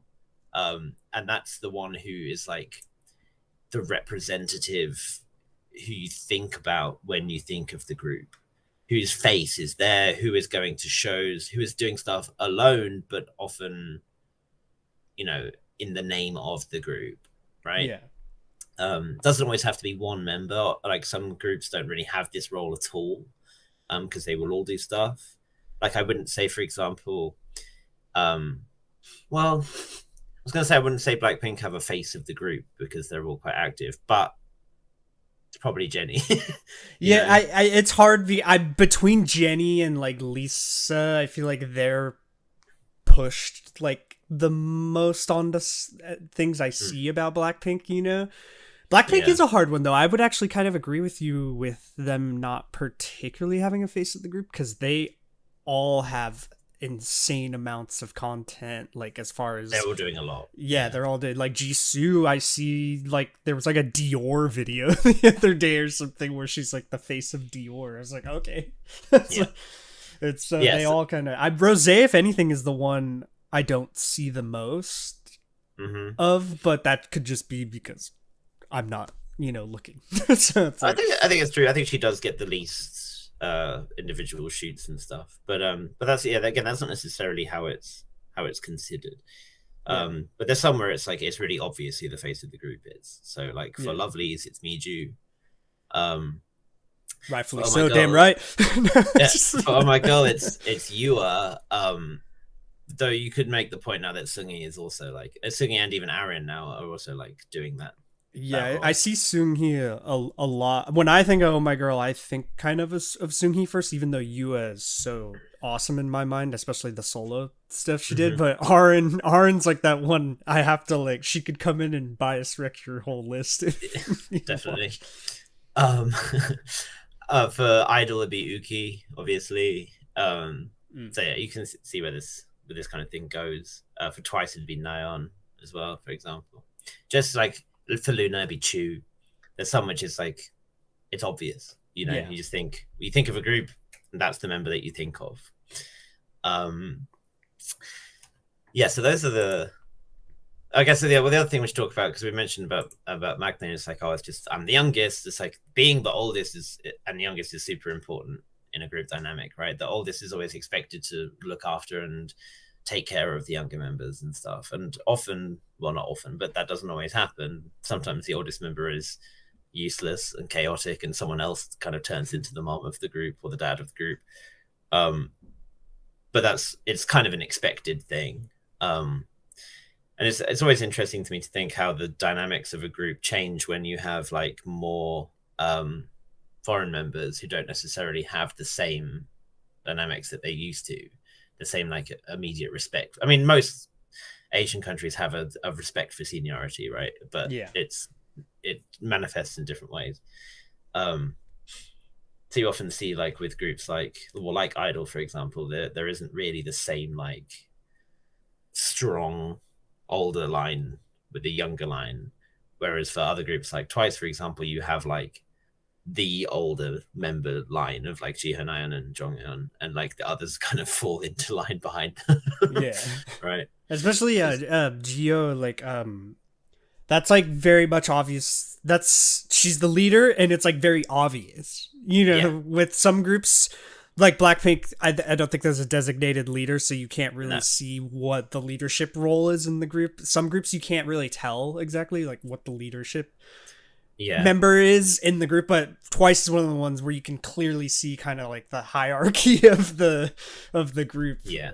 like And immediately. even just in her seniority, because Jiho's not the oldest in the group right now and is older than her, but she was at JYP for 10 years before 16. Within the show, not before she turned 16. And that's like enough. That means she has seniority in terms of just being a company senior, Yeah. which has a lot of impact in that 10 regard as well. years of training, bro. Could you imagine training Yeah. 10 years for something that you don't know is a for sure opportunity? Yeah. That's insane. Yeah. Blackpink, as you said, they don't have a designated leader. And especially when you have a group that's smaller like that, obviously there's no real place, there's no space for people to be like lots of different sub vocalists and sub rappers and stuff. Everyone is kind of like main this, main that, lead this, lead that, done. Yeah. Which obviously kind of prevents that from really being an issue, right? But there's interesting things when you have bigger groups without leaders as well. So, for example, Signature don't have a designated leader. I think that's partly because the oldest member, Chaesol, doesn't like really want to be leader because it doesn't really suit her personality to be like that type, I guess. Like she's very caring and sweet, but she doesn't necessarily want to be the one who has to like Be in take that charge. charge. Yeah. Which is cool. It's like it's good that it's not just like you're the oldest, go lead. Yeah, And like didn't let them do leadership their stuff. change in Everglow from the oldest to Siyun, right? Yeah, so EU was the leader, and then it changed to Shihyun. Yeah, which is an interesting thing, but I think that's another case of seniority. It's kind of Oh, strange to do is it she the now. oldest one? I didn't know. No, but in terms of just having been in the industry for longer, Gotcha. because she was on Project 48 and she's done a lot of stuff. She's been in front of the cameras and everything, and she's good at talking to cameras and leading like that, whereas EU might not necessarily have felt as comfortable. I do hope that it was like a mutually agreed thing and it wasn't like Yuehua just being like, all right, out. Yeah. Like you're not very popular at the moment, so we're swapping things or whatever. Like I hope it wasn't like that. It was kind of strange to do it like a good year, 2 years after the debut. You'd think that's the kind of change that might happen. Yeah, before the debut would have been a very good idea, not 2 years in without a doubt. Yeah. But you would hope, like you're saying, best case scenario is that she didn't enjoy being the leader and found it too difficult, so they gave it to someone else. Yeah. And yeah, you get stuff like that happens. We have like if in Nature, for example, their leader left the company before they debuted, so they had to like after filming the debut MV and everything, and then was like, I'm out. Good luck. So they had to like quickly reshuffle and find a new leader. She was also the oldest one that left, so that created another dynamic shift, right? Like stuff if happens. Nature gets to the level we hope, they need like a full docu-series about the I will make one. The amount of stuff that they've had to deal with. Absolutely, the struggle. Yeah. Okay, so then the other thing to cover would be what the difference. Oh no, we didn't talk about center. So center and how that differs from face of the group. So center is a more literal thing. Center is literally the member who's in the middle. Yeah. Right. And this is not a fixed thing. This can change era to era, right? Song to song, even. You see incidents in which like one member will be center for some time, but then it changes. I would say Nyan is like a center, right, from Twice. Quite often, kind of like right in the beginning, right there at front, in the middle of the whole group, and then she's quite often the chorus loops through. She's there in the middle again, like it's So often visual and center tend to overlap, just because they like having the visual in the middle for the main part, the killing part, because then the cameras will focus on the most marketable face. Yeah. Right. But like I say, it can change. So, for example, Yuna from God's Generation would often be center. I say often, would always be center during the choruses and stuff. But it does change, and it's less of a thing now. I think nowadays a lot of groups have a lot of fans for most of the members, so it's not like cast someone off into the back and they never get their own time. Like pretty much, I think you can see with ITZY, for example, they changed centers for comeback to comeback. Like starting off, each member kind of had their own center time, which was cool. So about that center visual thing, because one of the things that's where I think for some people, if I'm explaining K-pop to someone who doesn't know K-pop, and I had to start being like, that one's the visual, but she's not the center, because the center is like the one that is like the face of the group who isn't the visual, and then that's like main rapper dance, but she's also a main it starts to get a little confusing.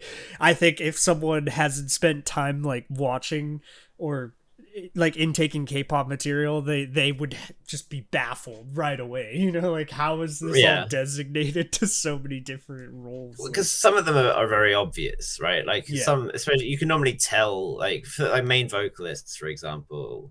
Obviously, rappers, it's like, well, they're the ones who are rapping, so that's easy enough. That's definitely. But obviously it gets more confusing when you have more than a couple members in a group who are rapping a lot, right? But yeah, but then you have yeah, so you start to notice one member at the front more than the others, and you just start to realize. But then you see, like, when they take a promo shot, who's standing in the middle, who's getting those deals, who's appearing on shows and stuff like that. It does all kind of fit into place. Yeah. I guess the thing we to talk about there. So, what's the difference between main and lead? Because I feel like in the vocalist, West, you mean? Yeah. Main and either main and lead vocalist, main and lead rapper, or main and lead dancer. Because I feel like in the West we would say, oh, the lead singer of that band, meaning like the singer. Yeah, the front right. of everything. Like yeah. We wouldn't say the main singer or the main vocalist. Like that's a different thing, right?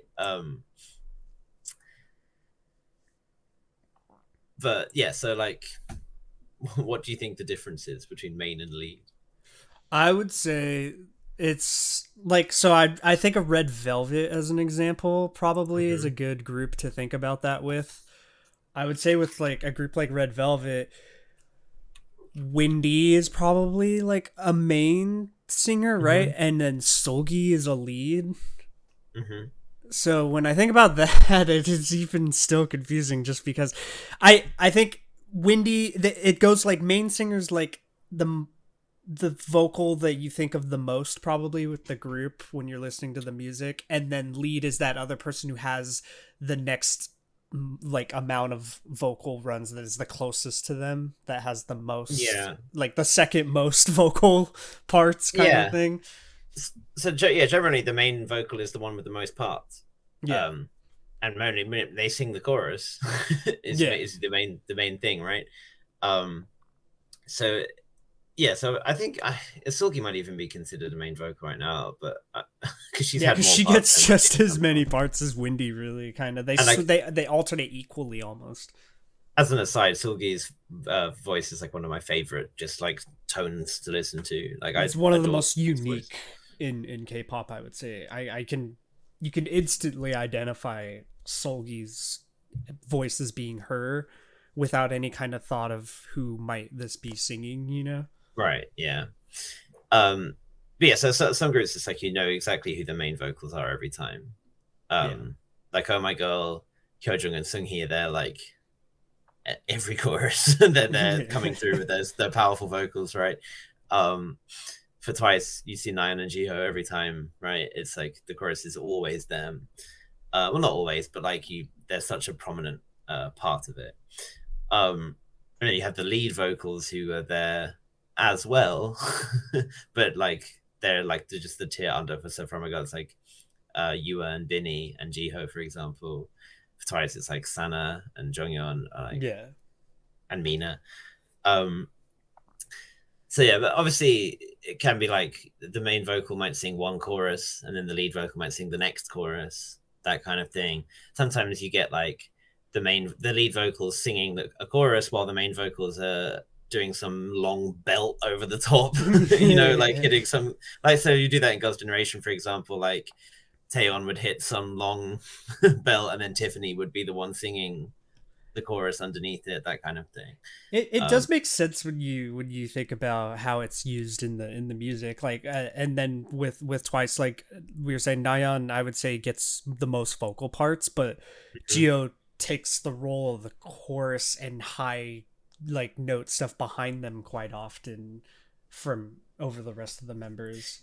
Yeah, I think it's also a big part of the center to start the song as well. I think there's a lot of Twice songs that Nayeon gets the first line in. I can't think of one where it doesn't start with like Nayeon, right, and same with the beginning of the music video. Like same with Girls' Gen as well. Like Taeyeon starts. Taeyeon starts enough of their songs that it was a question when they were on Quiz on the Block, which intro do you think was the best one that you did?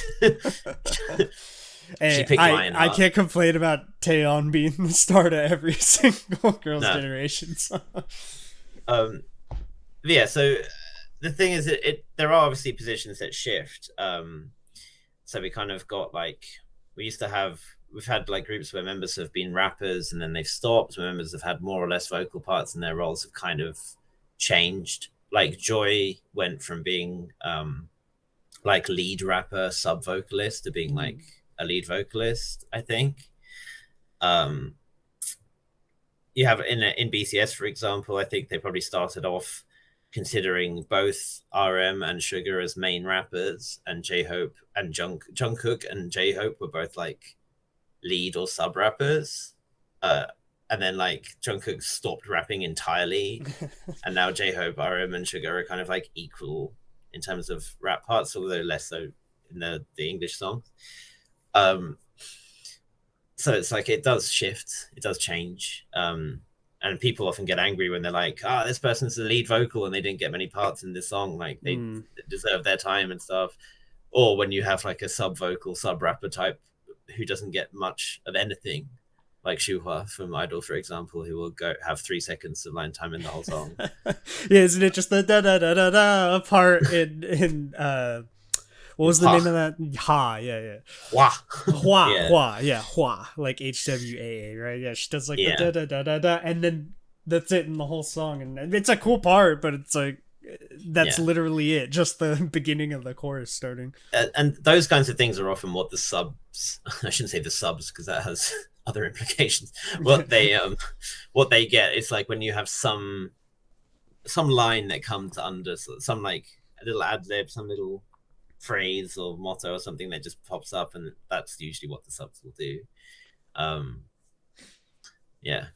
I think in the case of Idol, I could see why people would get a little more upset about it, because there's not a crazy amount of members in that group versus some groups where, you know, in Luna it's like, all right, someone's not getting as many lines, you know, there's too many members here to allocate everything perfectly between like everybody. With Idol, it's like it's a small enough member size, it's like you could totally fit some more room in for how do I say her name is Shuhua, right? Shuhua, yeah, Shuhua. Yeah, it's not too hard in my opinion when it's that small of a group versus the large size group with like 9 to 12 members. Yeah, and I guess line distribution is a more broad topic that we could go into on its own merits. But yeah, there's definitely an element of that, especially when it's someone who has like a role or a position that suggests that they should have more time doing something. But at the same time, I do get it. It's like you want your main vocals to have a good chunk of the songs so they can sing. Like you want everything, and unfortunately, within a 3-minute confine, you can't get everything. No, yeah. Especially with a group like that, where some of those members like Oogie and Soyeon are so unique sounding, they're gonna take up so much of the song, in my opinion, just because of that unique tone of theirs. Yeah, for sure. It's also a thing where it's like you want your like the dance line, I think, is probably the main one now, but it does apply elsewhere too. That I feel like nowadays it's rare that you have anyone who is clearly not at a level to be considered a lead dancer level, right, or close to that, right? Whereas perhaps in some of the older groups, there were members who were there because they could sing great, and that was that. Right, and dancing was never the strongest suit. So I think that's changed, and I do think as well that the way that training has changed, that more people are more capable at singing too, and rapping has become more of a standard thing to train people in as well, even if they're not going to ever rap in one of their songs. I know that some companies will train their members, or the trainees, in rap and vocals, and then assign positions to a group after they've joined, so that everyone is like equally ready to be both a rapper or a vocalist, or either a rapper. That's smart, because you don't know until it really happens. You don't know how they'll get assigned. Yeah, Yeah, it's definitely also a thing. So you find this that most rappers in K-pop can sing, but not every singer in K-pop can rap. Mm. So there tends to be a bit of uh, difference there. That was something at first we were checking out K-pop where I wasn't like sure, I was like, dude, are they just only the rapper because they can't sing or something, Right. like, and then you start finding like, oh no, you'll find clips of them singing really good. It's just like a difference of who was the best singer in the group, not that she couldn't sing. I would say Moonbyul's like a really good example of someone who can sing really good, but it's like, look at the other three that are singing with her. Yeah. So they're like, someone kind of needs to take this role that you have to be kind of the hip hop side of things. Yeah. And the same with like the two Twice girls, Dayoon and Chaeyoung. I always thought maybe they just weren't singers, and then you hear things of them singing. It's like, oh, they're actually good at singing. It's just Yeah. they've just been given that role. Definitely true for Dami as well from Dreamcatcher. Yeah. Like when you listen to "And There Was No One Left" and she's hitting these high notes and stuff, and you're like, hold up, hold up, she would say. That's like, it's just it's kind of shocking to hear. And there's a lot of things like that. Like Jihoon from Monster X has a great singing voice. There's Chanyeol from EXO as well, for example. He has a really nice singing voice that it just doesn't use because, well, he's in a group with Chen and Dio, and then right. and Baekhyun and like Baekhyun, it's like there's just too many great vocalists. It's like someone needs to do this other role. It makes sense because what Dami and Moonbyul and Cheon and Dayoon do, I think, is awesome in the group. I think it completes the sound. It definitely would be lacking if they weren't doing that role in the group. Yeah. And I mean, and that's ultimately why it all works so well, right? Why the songs work, and why the members, it's. I think this might be an interesting topic to talk about when we're feeling a bit more controversial. Is how many groups need all of their members? Oh, no. That's how many the episode groups, where we get cancelled. We were how many which groups could one you cut down? What if you had to cut a group down? What would you cut it down to? Is its like core to not lose its sound? That is a really interesting idea. We could do literally probably a whole episode just around that. Yeah. And then that might be a good one to do live too, because how we've talked about doing that. Yeah. And then people could suggest different groups and we could dissect them ruthlessly. Everyone in the comments could let us know about the episode we get canceled, what we should do. Yeah. Oh dear. I forgot what I was going to say about that now. Well, I had an interesting idea to kind of around this topic, which was which role do you find your biases usually end up filling? So some people do find this thing that they tend to gravitate towards a particular role. Like usually rappers, like I think a lot of people that like, usually especially girl group rappers are always like, oh, I like her, she's cool. And because when the girl group rapper tends to have like a deeper voice and they tend to be a bit more badass, right? And people like that. For me, there's no correlation between role and me biasing them from what I can tell. Yeah, so you it doesn't matter the role they have in the group to you, really. You tend to go more towards just the member that you like, maybe voice, maybe personality, maybe visually. Yeah, it's not really the one who stands out to me most in their content.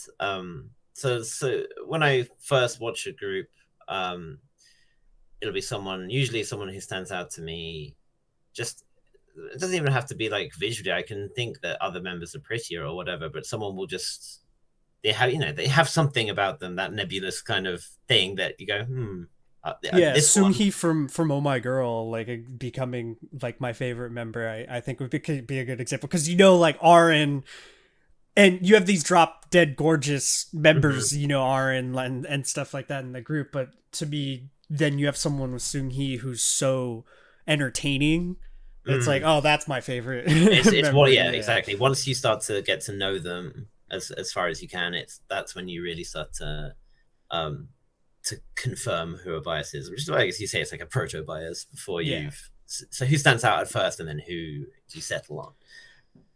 I would say I'm Was more like you now with where the role doesn't matter to me, but when we first were checking out K-pop on the channel, I seemed to always end up liking the rappers or whatever. It's like Lisa, then I liked Moonbyul, I liked Dami right away. It's like every cool rapper girl in the group was just like, all right, right away. But then it changed to short hair. Then Not now very that's all that matters. silver hair. Yeah, Oh. silver short hair. That's all you have to do. That's my favorite right away. So what I remembered what I was going to say is that sometimes it's rare, but it does happen. You have a member who has both a main vocal position and a main rap position or main dance position. Doing all main the work. main vocal, main rap at the same time is pretty rare, but it does happen. So Elast, for example, who we checked out fairly recently, Won Hyuk is main rapper and main vocalist, which is pretty nuts because it's like you'll see him do some crazy rap and then they'll go into a chorus and he'll be belting out high notes over the top of it, and it's like, oh well, damn! I see your talent there, boy. Like, you've got a lot That's going just on. him saying my solo career is gonna be amazing. Yeah, like you know, and, like, it's there are members who definitely have that capacity from different groups, like Jisung from Stray Kids, for example. I think when we watched Kingdom, everyone was like, "Oh, this guy can do everything. Like he can sing, he can rap, like he can dance, like he's just got it like completely made." Which is an interesting dynamic, and I often wonder how the other members feel when you have one guy in your group who gets the main vocal and main rap position. You're there like, come on. He could do your job. This guy can just do the whole song. Like, yeah. I would say in that case, yeah, like Jenny's probably someone like that too, huh? Where it's like she takes a lot of both roles like that, where it's like, oh, okay, she totally had this main vocal line and now she's rapping in the song too. Well, it's she like, started off as the like the main rapper, and then she got fewer rap parts and more vocal parts, right? Because I feel like there are quite a few of their songs recently where she would have a vocal part, maybe like a kind of not a talk rap, but like a sort of vocally, sort of like melodic, sort of half rap. Yeah, I know what you mean. And then Lisa would have like a proper rap verse, right? Yeah, because Lisa now is just straight up like the rapper, like in the group. And then Jenny's voice to me is like the most synonymous with like Blackpink when you tonally I don't know, I can't say that because Rose. No way, Rose.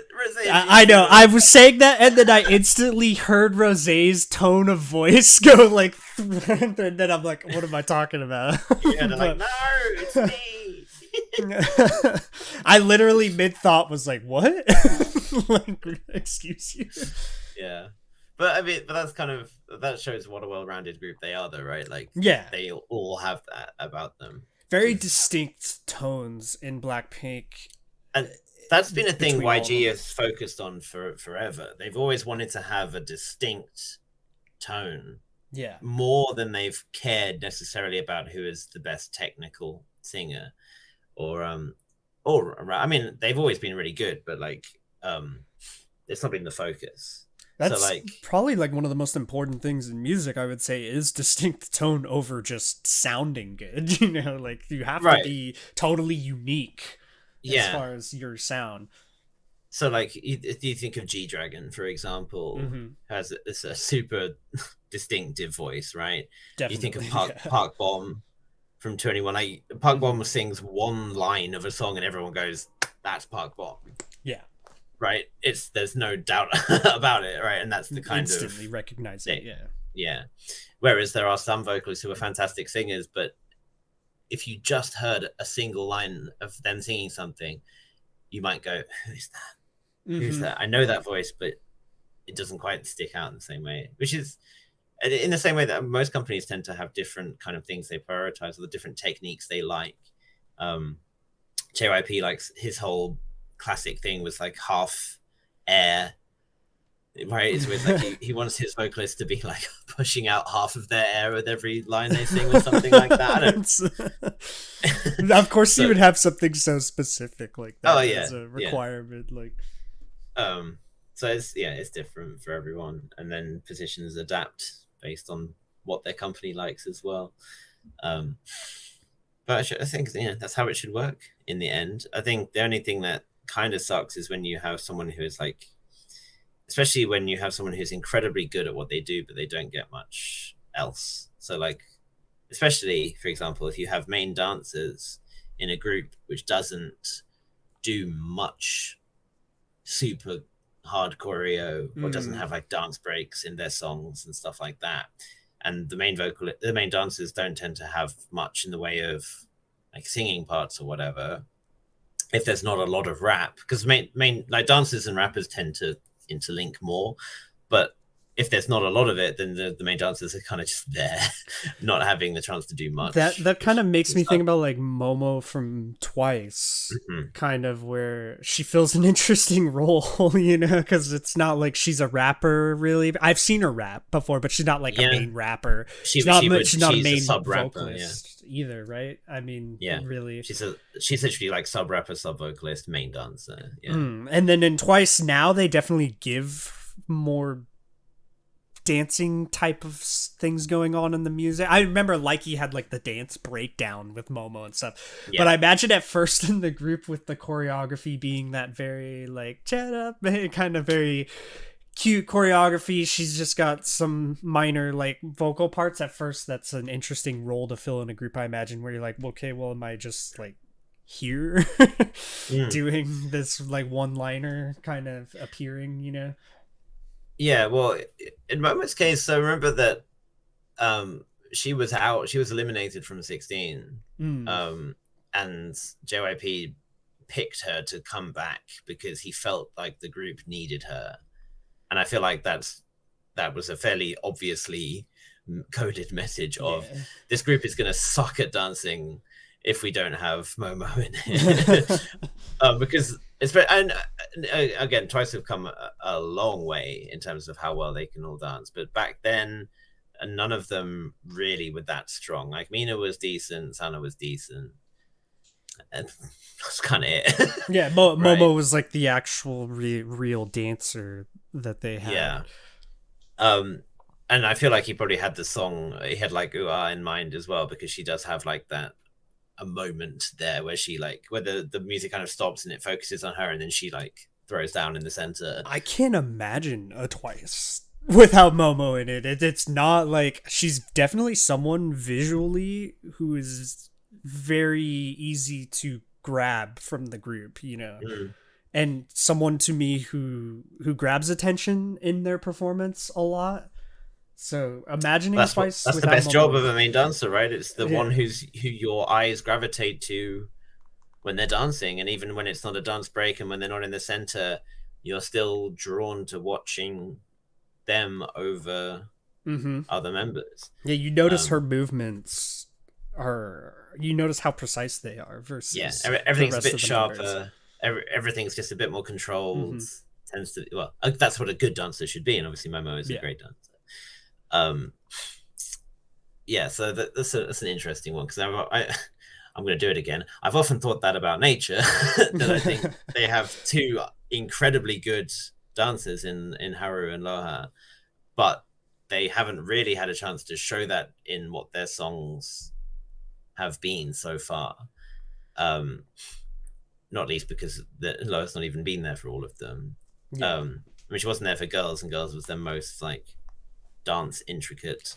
Girls is like the best era song, but probably the worst era to see any of the members all together doing anything, you know, like it wasn't, Sunshine wasn't a part of the performances that they did like live at first and everything, right? And then like you're saying, Loha wasn't, Aurora wasn't there either too. It's like a whole chunk of the group is missing on the best song that they released. 2/3 of them were there to do it.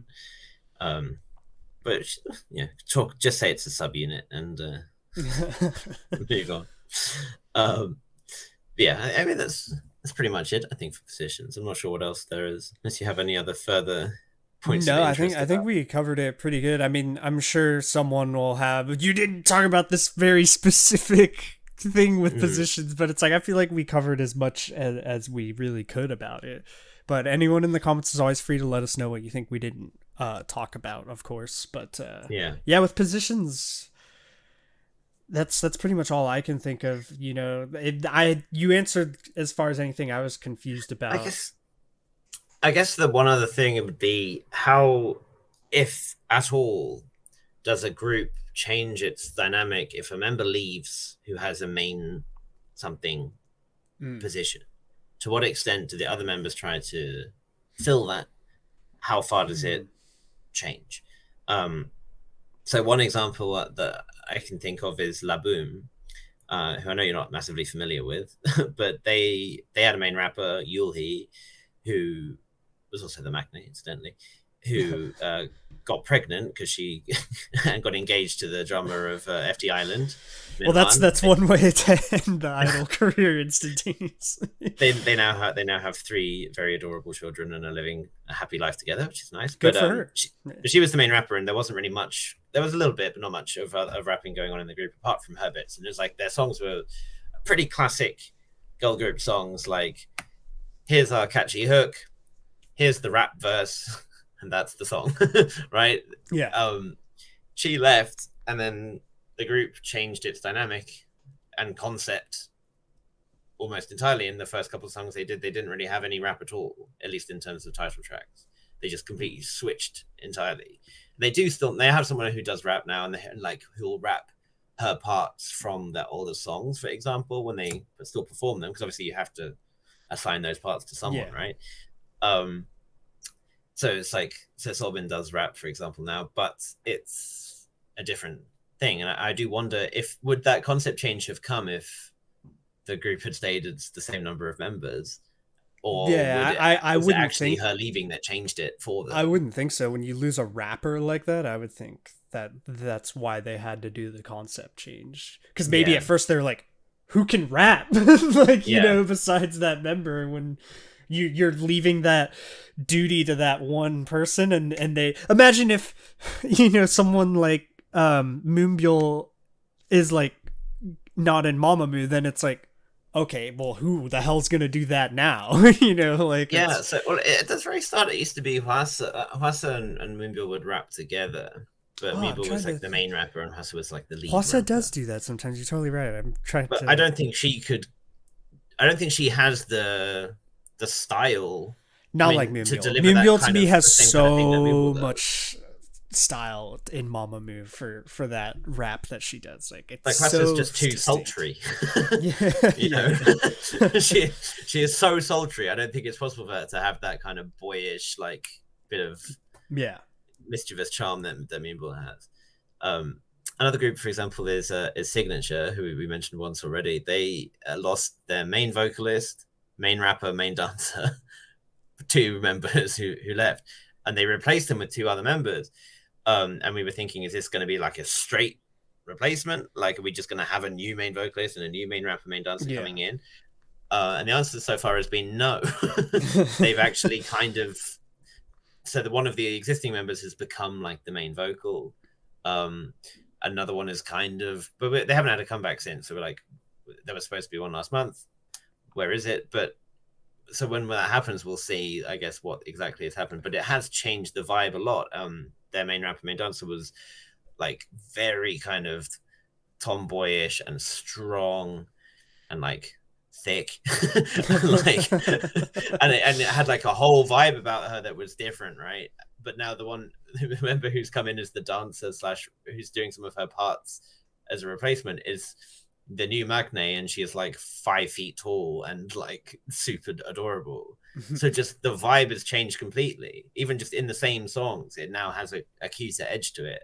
So you have to think, the concept they're going to be coming back with has to now fit that change in dynamic, and perhaps because Semi isn't as strong a vocalist as Yeah was, they can't do the same kind of notes and belts and stuff that she would have done. The ad libs aren't going to be the same and stuff like that.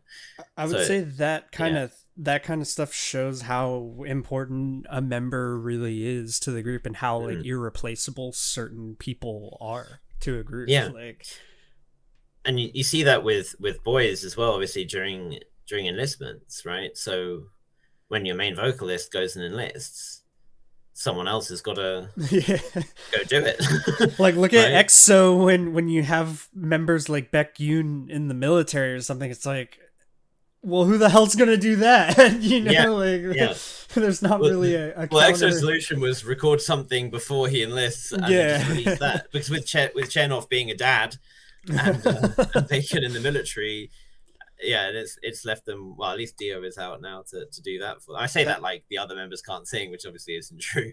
But of course they can, but someone with Baekhyun's presence to me is not like swappable or something. You know, it's not like, oh well, let's input Baekhyun 2.0. It's like, who the hell's that? But what is cool though is when you see especially when they are obviously still active and do stuff differently, that you get these moments for other members to shine in ways that they might not have done. Like if they do subunit things and they do like releases without that member and stuff. Yeah, so like Super Junior, for example, I think you'll probably agree that one of Suju's best songs is Black Suit. Oh, hands down, yeah. Right? I love that song. Great song. Black Suit. Yeah, but stay tuned for our dance cover. If this video gets 10,000 likes, 10,000 likes, we'll have our Black Suit. So they did that when they had two of their main vocals in the military already, right? Yesung was left, so Ryobuk and Kyuhyun were both enlisted, and Yesung was the only member who wasn't enlisted, so he had the whole main vocal role to himself rather than having to share it with the other two, which meant that he's there able to do a whole bunch and probably as a result has gotten more impressive parts in the songs since, because he did so well in that moment, right? And especially when it is a really big group and there's a lot of members. I think they were still technically 11 or something at that time, though I think 7 were available due to enlistments and stuff at that point.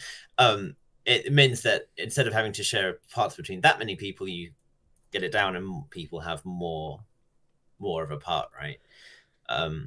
Which I think is a neat way for groups to explore different things, different parts of themselves. Certainly it's a thing for boy groups who kind of have to go through this mandatorily every time.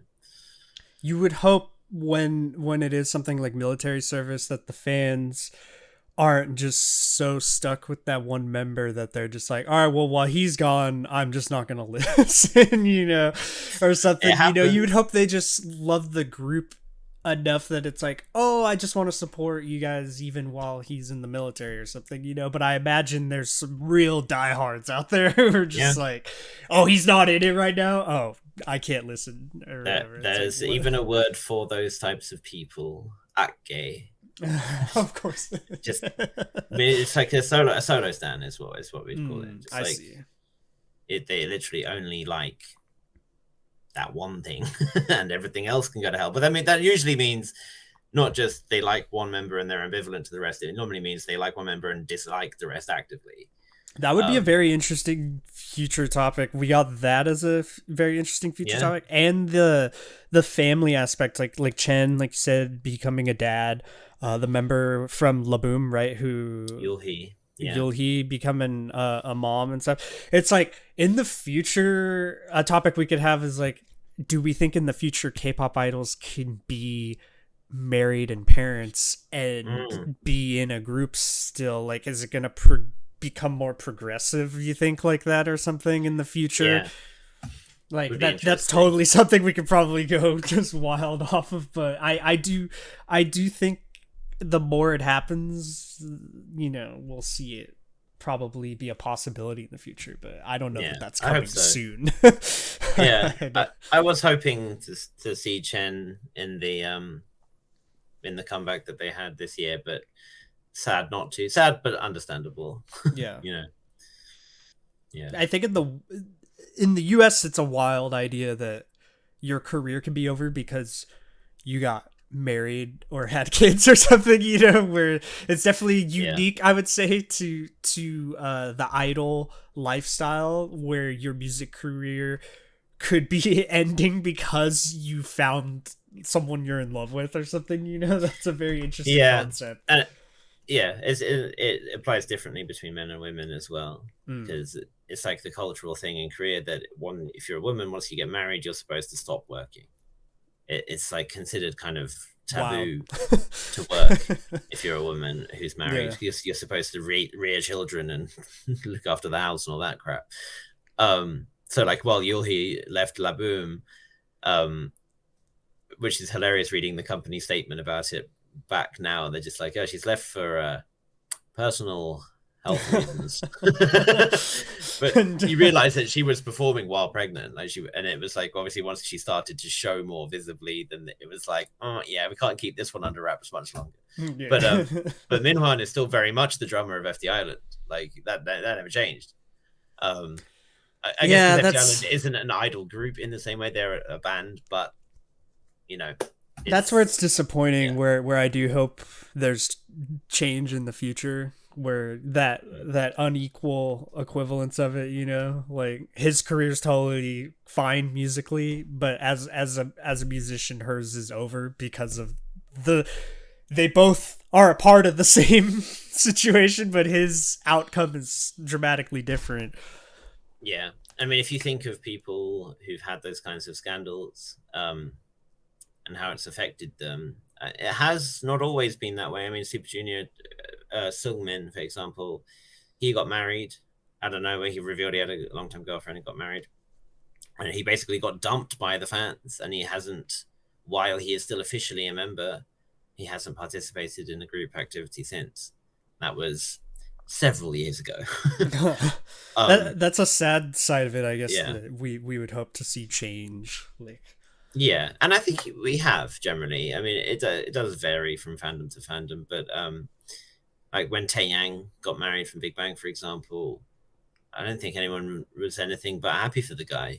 I mean, to be fair, when you do a song like Eyes, Nose, Lips, where you stand in front of a giant billboard of your girlfriend, I think everyone kind of watched that and went, "Yeah, fair enough, mate." Like, made an absolute epic song that is a dope ballad about his girlfriend, literally right with a picture of her there as he's like dancing with no shirt on. Yeah, 100,000 likes, and we'll stand in front of a giant billboard of Goran with our shirts off. These challenges are just getting harder and harder for the more likes. Hey, if it happens, we have to do it now. Yeah. But yeah, with Chen, for example, there was like the anti-movement to kick him out of the group when that was announced, but like it was like 6 people turned up to the protest or something, so it's like, and everyone just kind of laughed at them. So it's good that it's not as much of a thing, and yeah, you just hope that it would become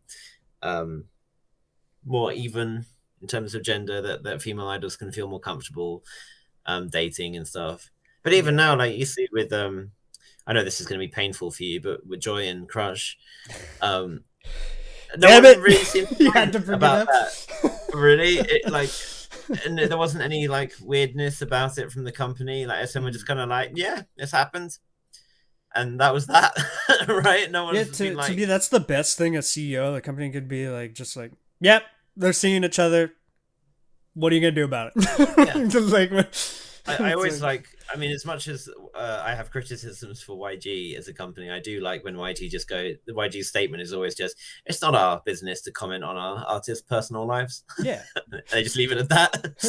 The extent of like what you should be involved in is, you know, them as an artist, and as far as their success at singing and doing the role that they're supposed to fill in the group, anything else to me is just weird to be that involved in. Yeah. Like, but it's good that it hasn't affected her ostensibly. I think it probably did more behind the scenes. I think maybe she might not have gotten some gigs that she would have gotten otherwise, maybe stuff like that. Yeah.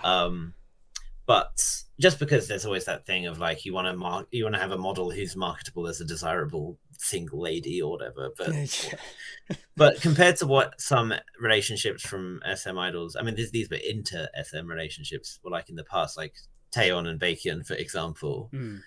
That did not go down well with the general public. And they're both while, so epically famous. I feel like, that their fandoms were probably just not upset about it. Taeyeon's and Baekhyun, I imagine, have large fandoms dedicated to them who are just. But to me, it's just so ridiculous. Like, as much as I am a fan of Taeyeon and Joy, like, who the hell am I to give a hell if they're dating someone? Yeah, it's like, it's odd. Yeah, and even just the way that the kind of public treats it, not the public, but even like their peers. So, for example, when Tiffany was dating Nihyun from 2PM, people kind of make jokes about that, and it was all kind of in good fun, and everyone would kind of laugh it off and stuff, right? And it was just kind of like a good natured thing. It's like, look at the old couple, look at them, look at you two, you got a hotel room together, do you? Like that kind of thing. Yeah.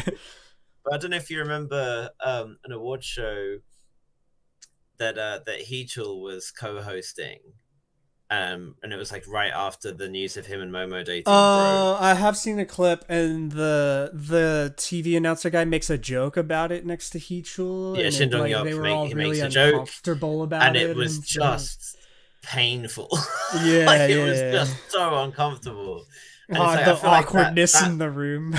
Yeah, like that mood, that has something that's shifted in recent years, which kind of sucks. You would hope it's just like, haha, like they're dating. Who cares? Yeah, but we kind of gave you guys a taste. We could totally go crazy on a couple of these topics. Like, definitely we'll have to remember these for next time. But we gave you guys a little bit of a taste kind of that one. We could totally continue it next episode if you want us to.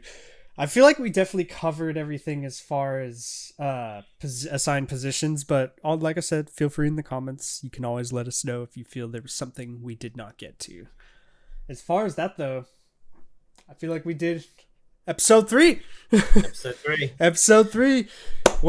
We haven't been canceled yet. Amazing. In the future, like we said, guys, you could also feel free to drop comment ideas in our topic ideas, not comment ideas. I don't need your comment ideas. Topic ideas in the YouTube comments if you want to. But as far as episode 3, I'm Honan. I'm Oliver. And we will see you all next time.